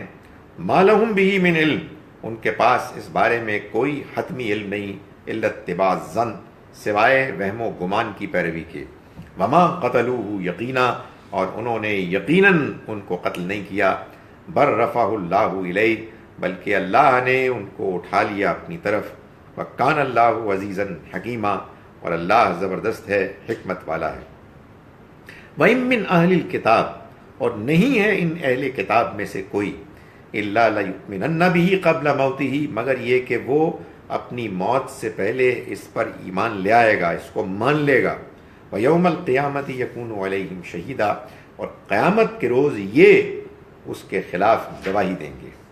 وَبِظُلْمٍ مِّنَ الَّذِينَ هَادُوا، اور ظلم کی وجہ سے ان لوگوں کے کہ جو یہودی ہوئے، حرمنا علیہم طیبات، ہم نے حرام کر دی ان کے اوپر پاکیزہ چیزیں، وحلت لہم، جو ان کے لیے حلال کی گئی تھیں، وبصدہم عن سبیل اللہ کثیرا، اور ان کے اللہ کے راستے سے کثرت سے روکنے کی وجہ سے، واخذہم الربا، اور ان کے سود کھانے کی وجہ سے، وقد نہوا عنہ، حالانکہ وہ اس سے روکے گئے تھے، واکلہم اموال الناس بالباطل، اور ان کے لوگوں کے مال باطل طریقے سے کھانے کی وجہ سے، وَأَعْتَدْنَا لِلْكَافِرِينَ مِنْهُمْ عَذَابًا أَلِيمًا، اور ہم نے تیار کر رکھا ہے ان کافروں کے لیے ایک دردناک عذاب۔ اب اس کی وجہ سے، اس کی وجہ سے، اس کی وجہ سے کیا، یہ بیان نہیں کیا۔ یہ عربوں کے ہاں خاص طور پر ان کے لٹریچر میں، ادب میں یہ اسلوب ہے کہ آپ جب اس طرح کے بعض جذباتی مقام غصے کے ہوں تو اس میں آپ اس کو کہتے ہیں نا مبتدا بیان کرتے ہیں اور خبر بیان نہیں کرتے، اور آپ کے اس غصے اور جلال ہی سے یہ بات نمایاں ہوتی ہے کہ اس کی خبر کیا، ہم اس کو بیان ہی نہیں کر رہے، اس وجہ سے، اس وجہ سے، اس وجہ سے یہ مارے جائیں گے، یہ عذاب سے دو چار ہوں گے، لیکن اس کو بیان کرنے کی وجہ کوئی نہیں، اس کو بیان کرنے کی ضرورت محسوس نہیں کی گئی۔ لیکن الرسول الراسخون، البتہ وہ کہ جو راسخ ہیں، پختہ ہیں، فی العلم، علم میں، منہم، ان میں سے، والمومنون، اور وہ کہ جو ایمان لانے والے ہیں، یؤمنون بما انزل الیک، وہ ایمان لائیں گے اس پر بھی کہ جو اترا آپ کی طرف، وما انزل من قبلک، اور اس پر بھی کہ جو آپ سے پہلے اتارے گئے، یعنی پہلے جو پیغام اتارا گیا، والمقیمین الصلاۃ، اور خاص طور پر نماز کا اہتمام کرنے والے، والمؤتون الزکوٰۃ، زکوٰۃ ادا کرنے والے، والمؤمنون باللہ والیوم الآخر، اور اللہ اور آخرت کے دن پر ایمان لانے والے، اولئک سنؤتیہم اجرا عظیما، یہ وہ لوگ ہیں کہ جن کو ہم عن قریب عظیم اجر دیں گے۔ انا اوحینا الیک، یقیناً ہم نے وحی کی آپ کی طرف، کما اوحینا الی نوح، بالکل ویسے ہی جیسے کہ ہم نے وحی کی نوح کی طرف، والنبیین من بعدی، اور نبیوں پر ان کے بعد، واوحینا الی ابراہیم و اسماعیل و اسحاق و یعقوب والاسباط، اور ہم نے وحی کی ابراہیم، اسماعیل، اسحاق، یعقوب اور ان کی اولاد پر، و عیسیٰ و ایوب و یونس و ہارون و سلیمان، اور عیسیٰ، ایوب، یونس اور ہارون اور سلیمان علیہ السلام پر، وآتینا داؤد زبورا، اور ہم نے داؤد کو زبور دی، ورسلا قد قصصناہم علیک، اور ہم نے بھیجے وہ رسول بھی کہ جن کا ہم نے آپ کو جن کے واقعات بیان کیے، من قبل، اس سے پہلے، ورسلا لم نقصصہم علیک، اور ہم نے وہ رسول بھی بھیجے جن کے واقعات ہم نے آپ سے بیان نہیں کیے، وکلم اللہ موسیٰ تکلیما، اور ہم نے موسیٰ سے کلام کیا جیسے کہ کلام کیا جاتا ہے۔ رسولا مبشرین، یہ رسول جو خوشخبری سنانے والے بنا کر بھیجے گئے، ومنذرین، اور خبردار کرنے والے بنا کر، لئلا یکون للناس علی اللہ حجۃ بعد الرسل، تاکہ لوگوں کے لیے ان رسولوں کے بعد اللہ کے سامنے کوئی عذر پیش کرنے کے لیے باقی نہ رہے۔ مکان اللہ عزیزا حکیما، اور اللہ زبردست ہے، حکمت والا ہے۔ اقول قولی ھذا واستغفر اللہ۔ جناب سوال جی، پہلا میرے کافی سارے سوال ہیں جی۔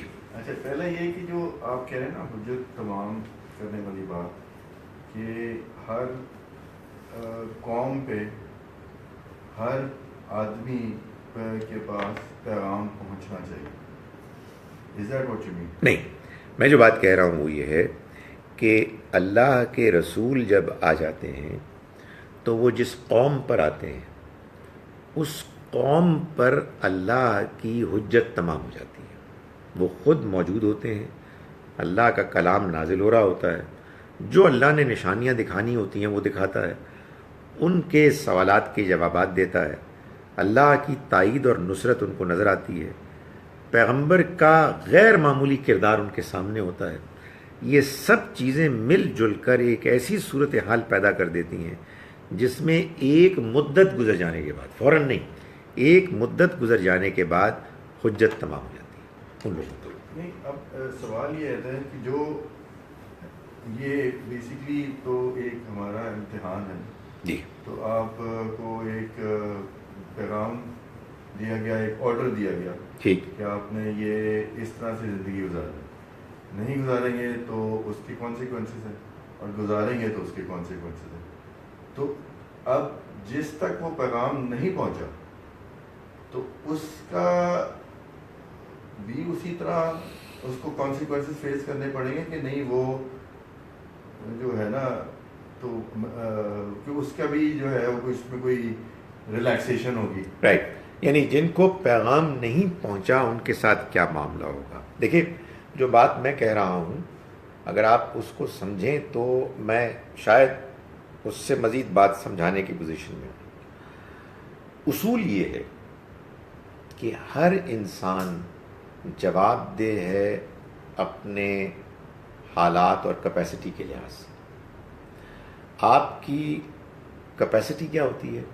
آپ کی شخصیت اور آپ کا ماحول، آپ کی لیول آف انفارمیشن. رسولوں کے آ جانے کے بعد وہ لوگ کہ جو ان کے اپنے قوم کے ان کے سامنے ہوتے ہیں ان کے پاس انفارمیشن اتنی کلیئر آ جاتی ہے کہ ان کے پاس کوئی ایکسکیوز نہیں رہتا. So they are answerable for 100% of what religion expects from them. رسول دنیا سے رخصت ہو جاتے ہیں تو وہ لوگ جو نہیں ماننے والے ہیں ان کی تو بات ہی الگ ہے. جو ماننے والے ہیں ان کے ہاں بھی پیغام کے پہنچنے کی ڈگریز فرق ہوتی ہیں. کسی کو زیادہ پہنچا، کسی کو کم پہنچا، کوئی کسی گھرانے میں پیدا ہوا، کوئی کہیں ہوا، کسی کو کوئی اچھے صاحب علم مل گئے، کسی کو نہیں ملے، and so on, so many things. تو وہ ہر ایک اپنے حالات کے مطابق آنسریبل ہے. آئیڈیل کیا صورتحال ہے پیغمبروں کے زمانے کی؟ ادھر تو ایک مدت کے بعد نو ایکسکیوزز واٹس ایور. لیکن جیسے ہی وہ صورتحال، وہ حالات ختم ہوتے ہیں، پھر ہر آدمی اپنے حالات کے لحاظ سے. جن کو پیغام پہنچا ہی نہیں، اس کی میں سوری جی آپ کی بات کاٹتے ہوئے ایک اسپیسیفک کر دیتا ہوں. جی. اب جیسے فرض کیا انڈیا میں ایک ہندو گھرانے میں ایک آدمی پیدا ہوا آج، اس کے اوپر رکھ کے اگر آپ سوچیں تو کیا ہوگا؟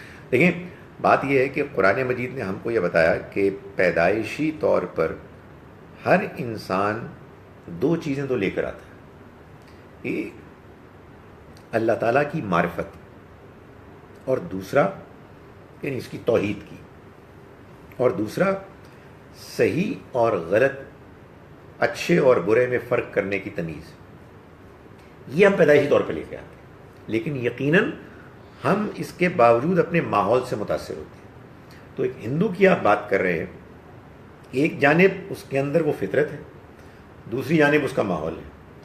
اب اس میں اس نے اپنے ماحول سے کتنے اثرات لیے، اس نے اپنی فطرت کی کتنی قدر کی، ان دونوں میں کشمکش کے نتیجے میں اس کے ہاں نیکی سچائی کا غلبہ ہوا یا برائی غالب آئی، یہ فیصلہ اللہ کرے گا، اور اسی کے حالات کے مطابق اس کے بارے میں طے کرے گا، جیسے ہمارے حالات کے بارے میں وہ سامنے رکھ کر وہ ہمارا فیصلہ کرے گا. میں اسی لیے تو بار بار کہتا ہوں مسلمانوں کو کہ یہ جو تم خوش ہو رہے ہو اور بغلیں بجا رہے ہو کہ تم کامیاب ہو گئے، جیت گئے، وہ ہار گئے، ایسی کوئی بات ہی نہیں ہے. خدا کے بندو، تمہارے پاس تو زیادہ کلیئر پیغام ہے. تو ہم اکاؤنٹیبل ہوں گے on the basis of what we know and what we could do, and they are going to be answerable on the basis of their capacity. So اس میں ظاہر ہے کہ تفصیل تو اللہ تعالیٰ کے یہاں قیامت کا روز اسی لیے تو ہوگا کہ ہر ایک کے بارے میں یہ فیصلہ ہوگا کہ کس کو کتنا معلوم تھا، اور اس کو جتنا معلوم تھا اس میں اس نے کتنا اس کو اختیار کیا، اور کتنے کے بارے میں اس نے ڈنڈی ماری جان بوجھ کے اگنور کیا. قرآن یہ بتاتا ہے کہ رسولوں کے آ جانے کے بعد کسی کے پاس جو اس زمانے میں موجود ہوتے ہیں لوگ کوئی ایکسکیوز باقی نہیں رہتا. میں جو آپ کو بار بار بات سمجھا رہا ہوں وہ یہ ہے کہ اس میں بلنڈر کا سا بلنڈر مسلمانوں نے یہ کیا کہ انہوں نے اس کو پکڑ کے جنرلائز کر لیا کہ جیسے آج بھی اسی طرح کا رسولوں کا زمانہ ہے اور سب کو سب باتیں معلوم ہیں. تو پہلے تو سوال یہ پیدا ہو گیا تانوں معلوم ہے، آپ کو معلوم ہے تو آپ کیا کر رہے ہیں؟ دنیا کو معلوم ہے یا نہیں معلوم ہے یار، یہ تو اللہ تعالیٰ جواب دہی کے موقع پہ طے کر لے گا. آپ کو اتنے زیادہ اس میں جذباتی ہونے کی کیا ضرورت ہے؟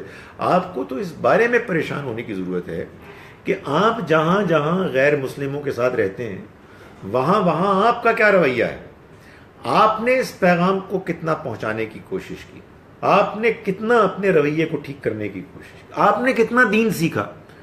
تو یہ فیصلہ کہ کون بالآخر کیا مقام پائے گا، مجرم ٹھہرے گا یا کامیاب ٹھہرے گا، یہ اس عدالت میں فیصلہ ہوگا کہ جس عدالت میں کبھی کسی کے ساتھ زیادتی نہیں ہو سکتی. یہ جی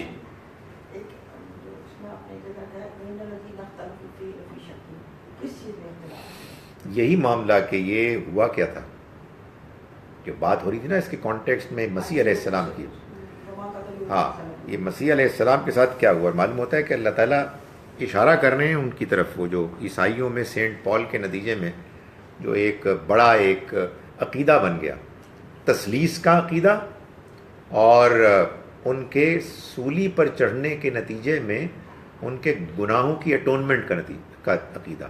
کیا مانیں یہ دو مشہور چیزیں کہ انہوں نے اس کو اپنے عقیدے کی بنیاد بنا لی کہ ایک تو پہلے مسیح علیہ السلام کو اللہ کا اکلوتا بیٹا قرار دیا، پھر ان کا خون بہایا، اللہ معاف کرے، اور پھر اس پر یہ ایک بلڈ اپ کی مائتھولوجی.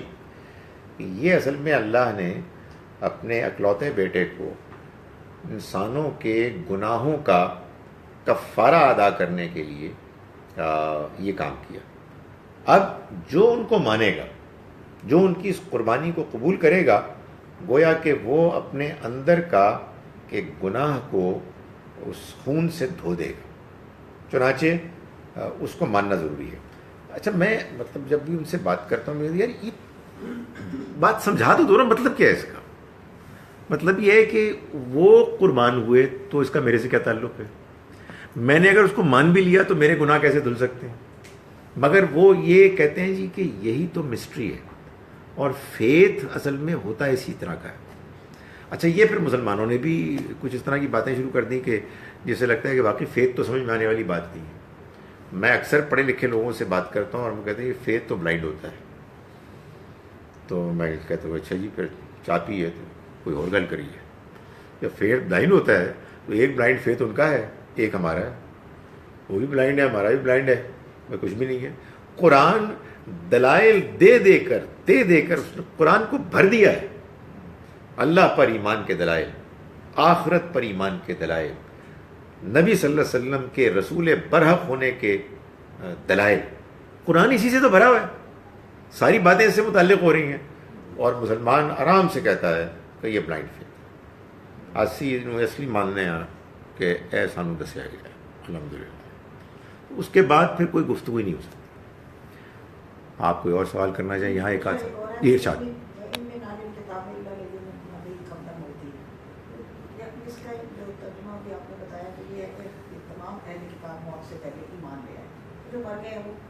نہیں، یہ ہمیشہ دیکھیں ہر جملے کا ایک کانٹیکسٹ ہوتا ہے.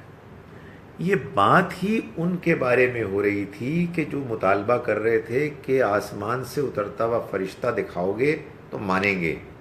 تو یہ بتایا کہ یہ سارے اہل کتاب ان کی، اور کیا. باقی تو میں نے آپ کو یہ بحث کر کے بتانے کی کوشش کی کہ اگر آپ یہ کسی اور زمانے کے مانیں گے تو سب سے پہلا تو سوال وہ کرنے والے ہوتے کہ جی آپ کیا رہے ہیں، اس کا ہم سے کیا تعلق ہے. جیسے مسیح علیہ السلام کے قیامت کے قریب آنے کے بارے میں، ظاہر ہے وہ آئیں گے نہیں آئیں گے وہ ایک الگ بحث ہے.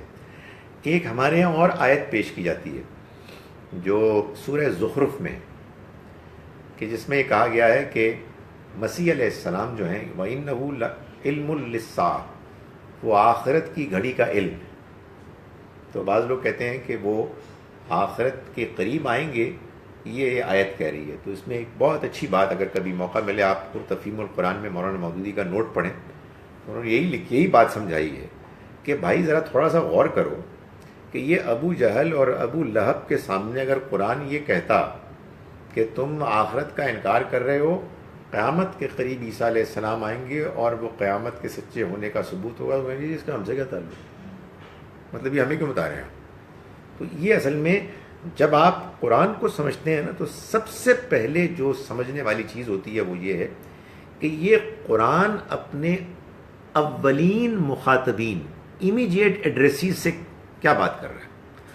اگر اس کی امیجیٹ ایڈریسیز سے بات نہیں بن رہی تو اس کا مطلب یہ ہے کہ یہ بات ہے ہی نہیں جو آپ سمجھ رہے ہیں. جی پلیز پوچھیے.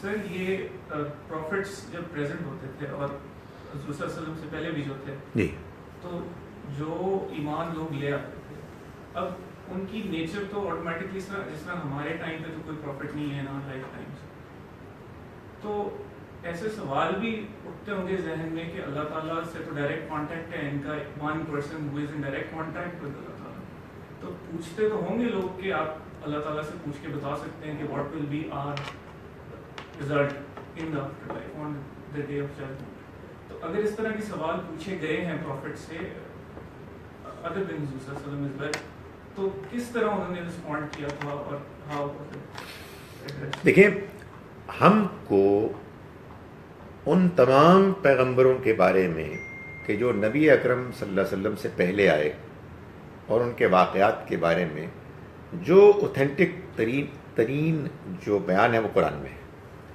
قرآن مجید سے یہ معلوم ہوتا ہے کہ پوچھتے تھے لوگ سوال، اور ان کو یہ بتایا جاتا تھا کہ دیکھو یہ بات کہ تمہارا کیا انجام ہوگا یہ تو وہیں جا کر معلوم ہوگا. یہ دنیا امتحان کی جگہ ہے، یہاں تم پرفارم کرو، اور جب تم پرفارم کرو گے تو تمہارا ایمان مضبوط ہوگا، تمہارا کردار مضبوط ہوگا، تمہاری آخرت کامیاب ہوگی. قرآن مجید نے بھی یہ جوابات دیے ہیں. یہ ایک دلچسپ بات ہے کہ آپ دیکھیے کہ قرآن مجید نے ایک جانب یہودیوں کو اس بات پر پکڑا، سزا دی، بجلی کے کڑکے نے ان کو آ دبوچا کہ جب انہوں نے کہا کہ ہمیں اللہ کو کھلم کھلا دکھاؤ، اور دوسری جانب موسیٰ علیہ السلام نے بھی یہ تقاضا کیا جی کہ میں اللہ کو دیکھنا چاہتا ہوں. تو اللہ تعالیٰ نے کوئی ان کو ڈانٹا نہیں، لیکن یہ ضرور کہا کہ تمہیں دیکھ نہیں سکتے، اور پھر سمجھایا کہ دیکھو، ڈیمونسٹریٹ کر کے دکھایا کہ اس پہاڑ کی طرف دیکھو، اور اس پر اپنی تجلی ڈالی اور وہ پاش ہو گیا اور وہ بے ہوش ہو گیا. معلوم یہ اسی طرح سے ابراہیم علیہ السلام نے کہا جی کہ آپ ارنی کیف تحیی الموتیٰ، تو ہمیں دکھا کہ تم مردوں کو کیسے زندہ کرے گا. یہی بات کفار بھی پوچھتے تھے. پوچھنے میں فرق ہوتا ہے. آدمی اگر اچھی نیت کے ساتھ سمجھنے کے لیے کوئی بات پوچھتا ہے تو وہ سمجھائی جا سکتی ہے کہ بات دیکھو یہ تمہیں یہاں نہیں نظر آئے گا، وہ وہاں نظر آئے گا. یہاں تو تم سے امتحان لیا جا رہا ہے کہ تم غیب میں رہتے ہوئے بن دیکھے دلائل کی روشنی میں مانو اور اس سفر کا آغاز کرو کہ جس کا آغاز تم نے اگر ایک مرتبہ کر دیا تو پھر تمہارے ایمان میں آپ سے آپ اضافہ ہوگا. یہ بات بھی میں یعنی ظاہر ہے کہ اس وقت کا مضمون نہیں ہے کہ میں ضمناً بیان کر رہا ہوں کہ جب آپ کو بات سمجھ میں آنے لگتی ہے نا، ہوتا کیا ہے کہ آپ کو بات کلک کرنے لگتی ہے کہ یار اٹس میکنگ سینس. تو پھر کیا کرتے ہیں آپ آگے بڑھتے ہیں، آپ اور سمجھتے ہیں، آپ دلچسپی لیتے ہیں، آپ عمل کرتے ہیں، آپ نماز پڑھتے ہیں، آپ دعا کرتے ہیں. آپ کی اپنی ذاتی زندگی میں بعض ایسے واقعات ہونے لگتے ہیں جو آپ کی پرسنل سیٹسفیکشن اور کنٹینٹمنٹ میں اضافہ کرتے ہیں. یہ ہر ایک کے ساتھ ہوتا ہے. اس کے بعد آدمی کے علم میں اضافہ ہوتا ہے, اور پھر کیا ہوتا ہے کہ اللہ تعالیٰ پھر ان چیزوں کو وڈرا کر لیتا ہے, اور وہ چاہتا ہے بندے سے کہ وہ اپنے علم کے نتیجے میں, اپنی انڈرسٹینڈنگ کے نتیجے میں, اپنے اطمینان کے نتیجے میں آگے بڑھے اور اس دنیا کی زندگی کے امتحان میں کامیاب ہو. سو آپ کے سوال کا جواب یہ ہے کہ پچھلے لوگوں نے بھی سوال کیے, بعض اوقات بری نیت سے کیے تو ڈانٹ پڑ گئی, اچھی نیت سے کیے سمجھا دیا گیا. لیکن جو بات بیان کی گئی وہ یہ تھی کہ اس دنیا میں رہتے ہوئے تمہیں کچھ نظر نہیں آئے گا سوائے ان دلائل کے کہ جو روشن ہیں, ان کی موجودگی میں کسی اور بات کے پوچھنے کی ضرورت ہی نہیں. اور اگر فرض کرو, یہ بھی قرآن نے کہا, اگر فرض کرو کہ وہ ہم دکھا دیتے ہیں تو اس سے فائدہ بھی کوئی نہیں ہوگا, اس لیے کہ پچھلی بہت سی امتوں میں ایسا ہم نے کیا, اور بجائے اس کے کہ وہ اس کو مانتے, ان کے ہاں اس میں ان کی ڈھٹائی میں اور انکار میں مزید اضافہ ہوا. یہ آگے چل کے ہم سورہ مائدہ میں پڑھیں گے کہ مسیح علیہ السلام کے شاگردوں نے بھی یہ فرمائش کی کہ ایک آسمان سے دسترخوان اترے.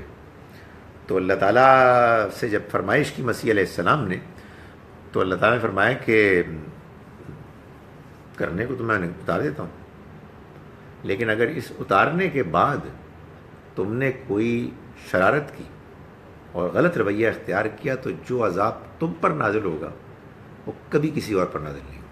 اس لیے کہ تمہاری فرمائش سے میں یہ کام کر دوں گا, لیکن اس کے بعد معلوم ہے کہ پھر تم سے ایکسپیکٹیشن کا لیول کتنا بڑھ جائے گا, اور اگر پھر تو پورے نہیں اترے تو پھر تم بچ نہیں سکو گے. تو بظاہر ایسا لگتا ہے کہ انہوں نے اپنی فرمائش واپس لے لی. میں کہا بس ٹھیک ہے. تو یہ میں پڑھ لوں یہاں سے سوال. My question is not related to today's topic. Thank you very much. But please, can you clarify that when you do wuzu, is it necessary to do every action 3 times, like washing the hands, face and other parts of our body? I recently heard that whilst doing wuzu, it is enough to do each action only once. Kindly guide. یہ بات ٹھیک ہے, یعنی 3 مرتبہ کرنا تو اصل میں وہ چیز ہے کہ جس کو کہتے ہیں اسباغ الوضو, وضو کو مکمل کرنا, یعنی اس کی کمپلیشن, پرفیکشن. ایک مرتبہ اعضاء کے دھونے سے وضو ہو جاتا ہے, اور یہ خاص طور پر بات جاننی اس لیے ضروری ہے کہ بعض موقع ایسے ہو سکتے ہیں کہ پانی کم ہو, لوگ زیادہ ہوں, پانی کم ہو. معلوم ہے جب پہلے مولوی صاحب گئے وہی پانی ختم کر کے آ گئے. تو یہ بتانے کی ضرورت ہے یہ پرفیکشن ہے, یہ لگژری ہے اس وقت کہ جب آپ کے پاس پانی میسر ہے, آپ کو ایسے ہی کرنا چاہیے. لیکن یہ کہ اس کے اس سے کم پر وضو نہیں ہو سکتا, نہیں, ایسا نہیں ہے. اچھا, انہوں نے جواب دے دیا جناب کہ 1 time از فرض اینڈ 3 times از سنہ. خیر یہ فقہی جواب ہے, میں نے آپ کو جواب دے دیا. Can you please tell how to concentrate in نماز. دیکھیں جی, میں اس کے بارے میں 4 باتیں کہتا ہوں. جو پسند آ جائے اس کو قبول کر لیں, جو پسند نہ آئے وہ مجھے واپس کر دیں. ایک بات تو وہ ہے کہ جو نبی اکرم صلی اللہ علیہ وسلم نے بیان فرمائی, وہ تو ظاہر آپ کو پسند آئے گی انشاءاللہ, کہ آپ نے احسان کو بیان کیا, کہ احسان کا درجہ جس کو قرآن میں بہت بیان کیا گیا کہ واللہ یحب المحسنین, اللہ تو پسند ہی ان کو کرتا ہے کہ جو محسن ہیں, یعنی جو احسان کا رویہ اختیار کرتے ہیں. احسان کا رویہ یہ ہے کہ تم اللہ کی عبادت کرو ایسے کہ گویا کہ تم اس کو دیکھ رہے ہو, کیونکہ اگرچہ کہ تم اس کو نہیں دیکھ سکتے مگر وہ تو تم کو دیکھتا ہے. یعنی آپ نے ہم کو یہ سمجھایا, ہمیں گائیڈ کیا کہ ہم کیسے وہ عبادت کریں, نماز پڑھیں کہ جس میں ہمیں الٹیمیٹلی وہ کیفیت حاصل ہو جائے کہ گویا کہ ہم اللہ کو دیکھ رہے ہیں. اور وہ کیا ہے کہ آپ اپنے اوپر یہ کیفیت طاری کریں کہ اللہ آپ کو دیکھ رہا ہے. یعنی یہ ویسے تو زندگی میں عام طور پر بھی ہونا چاہیے, لیکن نماز کے موقع پر خاص طور پر، اس لیے بھی کہ یہ عبادت کا وقت ہے، اور اس لیے بھی کہ یہ زیادہ ممکن ہے. بھائی سب کچھ چھوڑ کے آ کے آپ ہاتھ اٹھا رہے ہیں، اور ایک انڈرسٹینڈنگ کے مطابق ہاتھ اٹھانے کا مطلب یہ ہے کہ ہم نے دنیا سے ہاتھ اٹھا لیا. ایک یہ ہے کہ سمبولیکلی آپ کہہ رہے ہیں اللہ سب سے بڑا ہے، دونوں کو ہی ملا لیں، اللہ سب سے بڑا ہے، ہم نے دنیا سے ہاتھ اٹھا لیے. تو اب آپ اللہ پر کنسنٹریٹ کریں اور یہ اپنے آپ کو بتائیں، اس ریالٹی سے اپنے آپ کو ریمائنڈ کرائیں، انفارم کرائیں کہ اللہ آپ کو دیکھ رہا ہے. تو جب آپ یہ کیفیت اپنے اوپر طاری کریں گے تو ایک موقع وہ بھی آ جائے گا، ہمیشہ تو نہیں لیکن کبھی کبھی، کہ آپ محسوس کریں گے کہ آپ اللہ کو دیکھ رہے ہیں، ان آنکھوں سے نہیں بلکہ دل کی آنکھوں سے. سو یہ ایک چیز ہے. دوسری بات اگین جو نبی اکرم صلی اللہ علیہ وسلم نے بیان فرمائی کہ جب تم نماز کے لیے کھڑے ہو تو اس شخص کی نماز پڑھو کہ جو اپنی آخری نماز پڑھ رہا. یعنی یہ امیجن کرو کہ اس کے بعد تمہیں مزید کوئی نماز نہیں ملے گی، اور یہ گمان کرنا ایک ریئلسٹک گمان ہے. وجہ یہ ہے کہ ہر مسلمان کی کوئی نماز تو آخری نماز ہوگی. یعنی جب مجھے آپ کو موت آئے گی تو اس سے پہلے ہم نے کوئی نماز پڑھی ہوگی، وہ ہماری آخری نماز ہوگی. تو انسان جب یہ اپنے آپ کو یہ بتائے کہ یہ بالکل ممکن ہے کہ میں جو ابھی نماز کے لیے کھڑا ہونے والا ہوں یہ میری زندگی کی آخری نماز ہوگی، یہ بالکل ممکن ہے. تو ظاہر ہے کہ انسان کے لیے اس نماز میں جو کنسنٹریشن حاصل ہو سکتی ہے وہ عام نمازوں میں نہیں ہو سکتی. عام نمازوں میں ہمیں کیا پرابلم ہوتی ہے؟ عام نمازوں میں ہمیں یہ پرابلم ہوتی ہے کہ ہم یہ سوچ رہے ہوتے ہیں کہ یہ نماز جلدی سے ختم ہو اور ہم واپس جائیں، میچ جاری رکھیں، تاش کو جاری رکھیں، ڈرامے کو جاری رکھیں، دفتر کو جاری رکھیں. سو بہت ساری چیزیں ہوتی ہیں. جب آپ کو معلوم ہو کہ ان میں سے کچھ بھی نہیں ہونا، اس کے بعد اللہ میاں سے براہ راست ملاقات ہوگی، تو ظاہر ہے کہ آدمی کی نماز کی کوالٹی میں بہت فرق آ جائے گا. آپ کو معلوم جی جی جی تو اس کو بھی وہ بھی انشاءاللہ جب ہم فوت ہوں گے تو کام نہیں آئے گا کوئی ٹیلی فون بھی کام نہیں آئے گا. میں یہ لوگوں کو کہتا ہوں کہ ایسا بہت سے بزرگوں کے ساتھ ہوا ہے کہ ان کو بغیر اس کے کہ انہوں نے کوئی جرم کیا سزائے موت مل گئی. ہوتے ہیں سیاسی قتل، جیسے ابھی یہ بیوقوف عورت نے بنگلہ دیش میں بعض ان کو کہہ دیا جماعت اسلامی کے لوگوں کو پھانسی پہ چڑھا دیا. مولانا مودودی کے ساتھ یہ ہونے والا تھا. تو ظاہر ہے کہ جب آپ پھانسی پر چڑھ رہے ہیں تو آپ کو معلوم ہے نا کہ ایسا ہوتا ہے کہ آخر میں یہ کہا جاتا ہے کہ کوئی آخری خواہش کرے، تو لوگ کہتے ہیں جی کہ فلاں بندے سے ملا دیں، کیوں یہ کر دیں. تو نیک لوگ یہ کہتے ہیں کہ ہمیں 2 رکعت نماز پڑھنے دیں.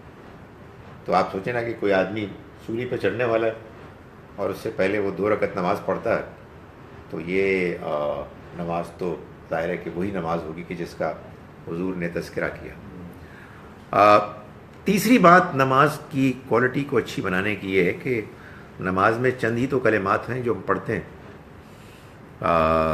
وہ کلمات آپ جان لیں، ان کا مفہوم جان لیں، سورہ فاتحہ کا مطلب سمجھ لیں، جو اور آیات آپ پڑھتے ہیں، جو آپ تسبیحات پڑھتے ہیں، اور ان کو پھر آپ پڑھیں سمجھ کر، ٹھہر ٹھہر کر.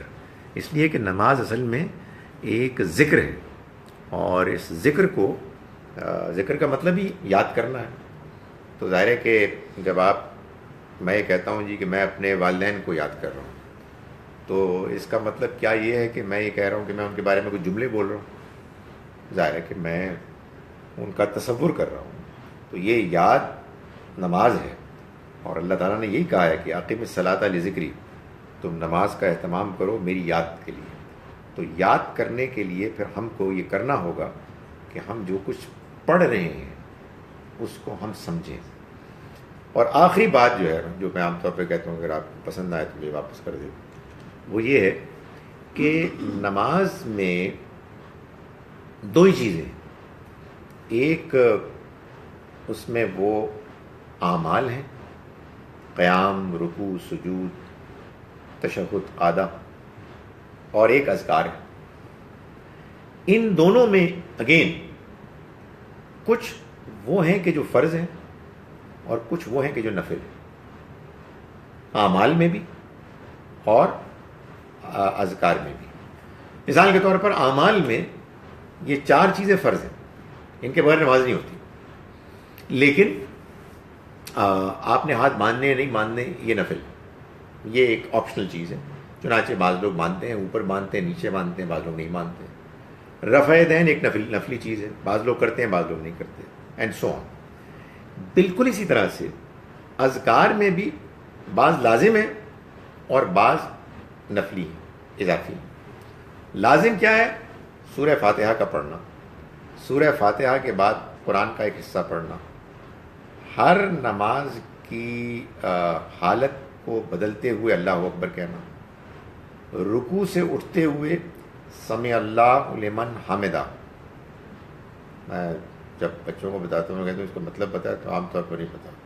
سمع اللہ، سنا اللہ نے، لمن اس کو، حمدہ جس نے اس کی تعریف کی۔ یہ بچپن میں عجیب چیز تھی کہ اب کیا کہتے ہیں سمع اللہ لمن، میں کہتے یہ لمن کوئی چیز ہوگی زبردست، حالانکہ یہ کچھ بھی نہیں ہے سوائے اس کے کہ ہمارے پڑھنے میں ذرا جلدی ہے۔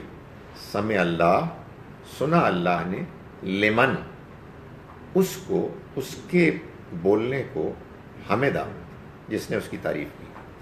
ربنا لک الحمد، اے ربنا، اے ہمارے رب، لکا تیرے لیے، الحمد ساری تعریف ہے، سارا شکر ہے۔ تو یہ بھی لازم ہے۔ اور ایک السلام علیکم ورحمۃ اللہ، یہ کہہ کے آپ نے نماز کا اختتام کیا۔ اس کے علاوہ جو کچھ بھی ہم پڑھتے ہیں یہ نفلی ہے، یہ اضافی ہے، یہ ریکمینڈڈ ہے۔ نبی صلی اللہ علیہ وسلم نے التحیات کبھی کسی اور چیز کا پابند نہیں کیا۔ سجدے میں بھی جو آپ کی تسبیحات ہیں وہ حضور کی نماز سے معلوم ہوتا ہے کہ آپ نے کبھی کچھ کیا، کبھی کچھ کیا۔ یہ ہمارے ہاں سب کانٹیننٹ میں چونکہ ہماری زبان عربی نہیں ہے اور ہم لوگ بالکل ہی ناواقف ہیں، اس لیے ہمارے علماء نے ہم کو ایک خاص نماز کا طریقہ بتا دیا، اور ہم نے کیونکہ کبھی کوئی دلچسپی نہیں لی، اس لیے ہم نے کہا یہی نماز ہے۔ اس نماز میں بعض چیزیں تو ٹھیک ہیں، لیکن وہ ٹھیک ہیں، یہ مطلب نہیں کہ وہی ٹھیک ہیں۔ مثال کے طور پر یہ جو آپ آخر میں دعا پڑھتے ہیں، رب اجعلنی مقیم الصلاۃ ومن ذریتی ربنا وتقبل دعا، یہ قرآن کی دعا تو ہے، لیکن نبی صلی اللہ علیہ وسلم کی تشہد کی دعاؤں میں کہ جو ذکر آئے ہیں ان میں یہ کبھی نہیں آیا، لیکن ٹھیک ہے، اٹس فائن۔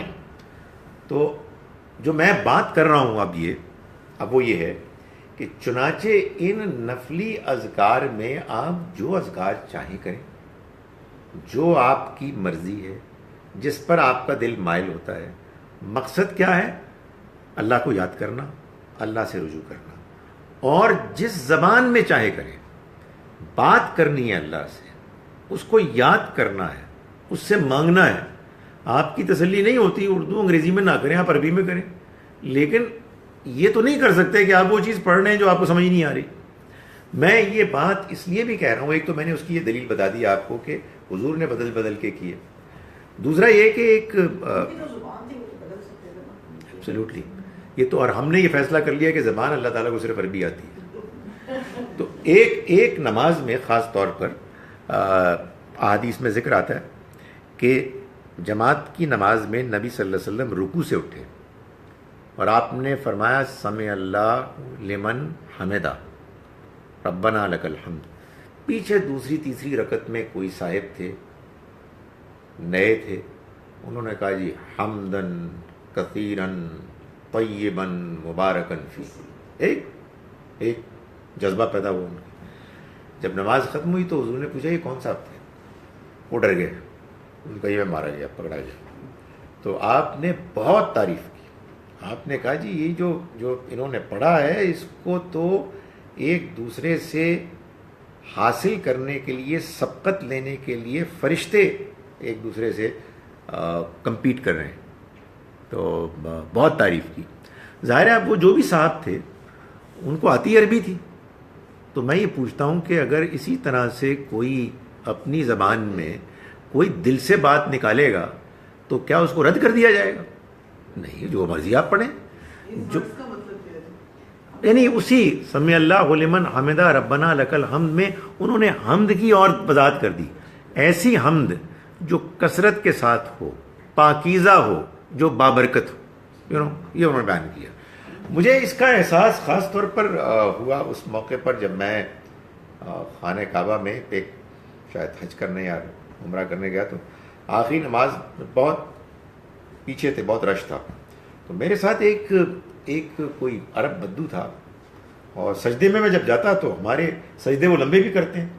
تو میں سبحان ربی الاعلیٰ سبحان ربی الاعلیٰ سبحان تین مرتبہ گئے، ختم، خاموش ہو گئے. میں نے دیکھا کہ جیسے آوازیں آ رہی پچپن جیسے ٹیلی فون پہ بات کریں، بولی جا رہا، اللہ میں گفتگو کیا جا رہا، ہر سجدے میں وہ کر رہا. تو میں نے کہا یار یہ کیا چکر ہے یار. جب یہ نماز ختم ہوگی تو میں اس کو دیکھوں گا، کچھ ممکن ہوا تو اس سے پوچھوں گا. تو جناب میں نے سلام کیا تو پتہ لگا غائب تھا. یعنی وہ نماز پڑھتے ہیں بھرپور، اللہ میاں سے بات چیت کرتے ہیں.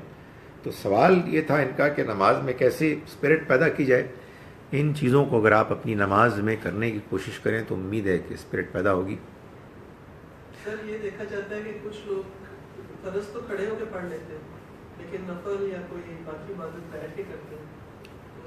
نماز تو ظاہر ہے کہ اصلاً تو کھڑے ہو کے ہی پڑھنی چاہیے، لیکن ظاہر ہے کہ یہ سہولت ہے کہ اگر آپ کے لیے کھڑے ہو کے پڑھنا ممکن نہیں ہے تو پھر جیسے آپ پڑھ سکتے ہیں آپ پڑھیں. یہ فیصلہ آپ دوسرے پر چھوڑ دیں.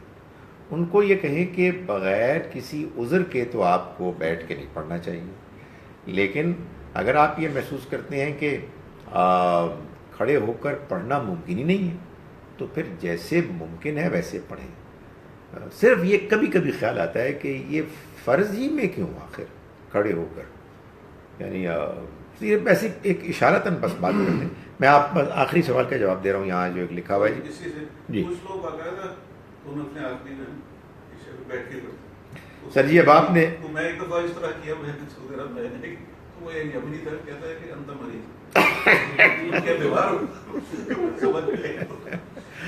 دیکھیں یہ بھی اب آپ نے قصہ چھیڑ دیا تو اب مجھے اس کو پورا کرنے دیں. یہ جو دو نفل ہیں، جو نفل پڑھتے ہیں، دو نفل، یہ نبی اکرم صلی اللہ علیہ وسلم کی نمازوں میں سے کوئی نماز ہے ہی نہیں. یعنی یہ بھی ایک بڑی دلچسپ بات ہے. یہ بھی سب کانٹیننٹ کے کمالات میں سے ایک کمال ہے. یہ کیا ہے؟ میں آپ کو کئی مرتبہ یہ تھیوری بتا چکا ہوں، آج پھر بتاتا ہوں. ہماری نمازوں میں وہ نماز کے جس کے لیے ہم جواب دیں وہ تو فرض نماز ہے، اور وہ فجر کے 2، ظہر کے 4، عصر کے 4، مغرب کے 3 اور عشاء کے 4 رکعتیں. اس کے علاوہ 12 رکعتیں اور ہیں کہ جن کو نبی اکرم صلی اللہ علیہ وسلم نے واضح فرمایا کہ وہ نفل ہیں، لیکن جو ان نوافل کو باقاعدگی سے پڑھے گا اللہ تعالیٰ اس کو جنت میں ایک خاص گھر دے. لیکن حضور نے واضح فرمایا کہ نفل ہے، یہ فرض نہیں ہے. اور نبی صلی اللہ علیہ وسلم نے خود ان کو حضر میں یعنی سفر کے علاوہ باقاعدگی سے پڑھا. اتنی باقاعدگی سے پڑھا کہ جب کبھی کسی وجہ سے وہ چھٹ گئے تو بعد میں ان کو دوہرا لیا. وہ کون سے ہیں؟ وہ فجر سے پہلے کی 2، ظہر سے پہلے کے 4، ظہر کے بعد فرض کے بعد 2، مغرب کے بعد فرض کے بعد 2، اور عشاء کے فرض کے بعد 2، جن کو آپ سنت موقدہ کہتے ہیں. یہ 12 رکعتیں ہوں گی جو نفل ہیں. اس کے بعد سنت غیر موقدہ ہیں جو عصر سے پہلے کے 4 ہیں اور عشاء سے پہلے کے 4 ہیں. ان کے بارے میں کہا جاتا ہے کہ یہ وہ ہیں کہ جو نبی صلی اللہ علیہ وسلم نے یا تو خود کبھی کبھار پڑھے یا آپ نے لوگوں کو پڑھنے کی اجازت دی، آپ پڑھ لیں. اس کے علاوہ وطر کیا ہے؟ وطر آپ کو معلوم ہے کہ نبی صلی اللہ علیہ وسلم نے کبھی بھی عشاء کے بعد نہیں پڑھے. آپ تو ہمیشہ تہجد کی نماز پڑھتے تھے، اور وطر تہجد کی نماز ہے. وطر کا مطلب ہی ہاں ارے مطلب ہمارے ہاں دینی اس میں نا بات چیت میں انڈرسٹینڈنگ میں جب وطر بولتے ہیں اس کا مطلب ہی تہجد ہوتا ہے. نہیں، وطر کا مطلب ہے آڈ کرنا، یعنی ان کی رکعتیں آڈ ہوتی ہیں. حضور نے ہمیشہ 11 پڑھے. 11 بھی وطر ہیں، 9 بھی وطر ہیں، 7 بھی وطر ہیں، 3 بھی وطر ہیں. لیکن جب آپ آڈ کریں گے تو ادھر لوگ کہتے ہیں ایک بھی ہے. تو میں گزارش کرتا ہوں کہ اصل میں کسی ایون کو آپ آڈ کرتے ہیں, زیرو کو آپ آڈ نہیں کرتے. لیکن بہرحال وہ ہمارا ایک اوپینین ہے کہ لوگ ایک بھی پڑھ لیتے ہیں. مگر ہم جانتے ہیں کہ ہمارے لیے تہجد کی نماز نفل ہے. نبی صلی اللہ علیہ وسلم نے مسلمانوں کو جو تہجد کی نماز کے لیے اس کے وقت پہ نہیں اٹھ سکتے تھے ان کو عشاء کے بعد پڑھنے کی اجازت دے دی. چنانچہ یہ ہو گئے وطر. تو اب فرض بھی پڑھ لیے, سنت موقدہ بھی پڑھ لی, سنت غیر موقدہ بھی ہو گئی اور وطر بھی ہو گئی. اب آپ کا جو ٹیبل ہے جس میں نمازیں ہیں ان میں کیا ہے؟ ان میں ظہر کے آخر میں 2 نفل ہیں, مغرب کے آخر میں 2 نفل ہیں, اور عشاء کے آخر میں 2+2 نفل ہیں. 4 سنت 4 فرض 2 سنت 2 نفل 3 وطر 2 نفل. تو یہ 8 ہو گئے نفل. یہ کہاں سے آئے اللہ جانے. نبی صلی اللہ علیہ وسلم نے نہ کبھی پڑھے نہ کبھی پڑھائے.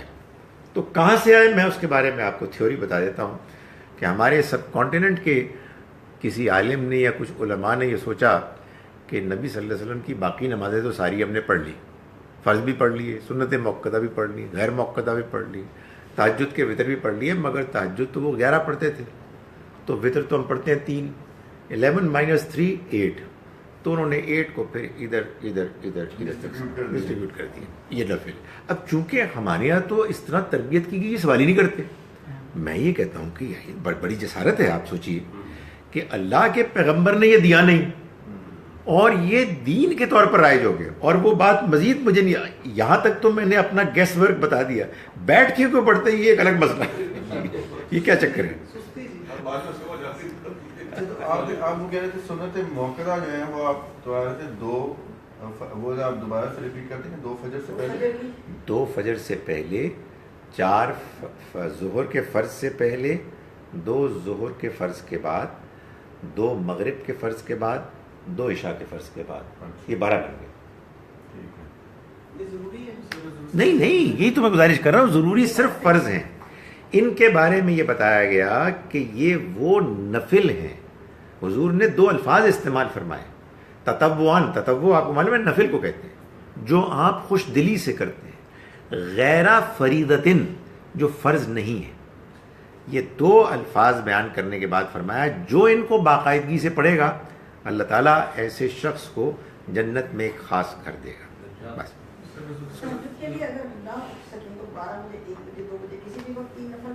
ہاں ٹھیک ہے.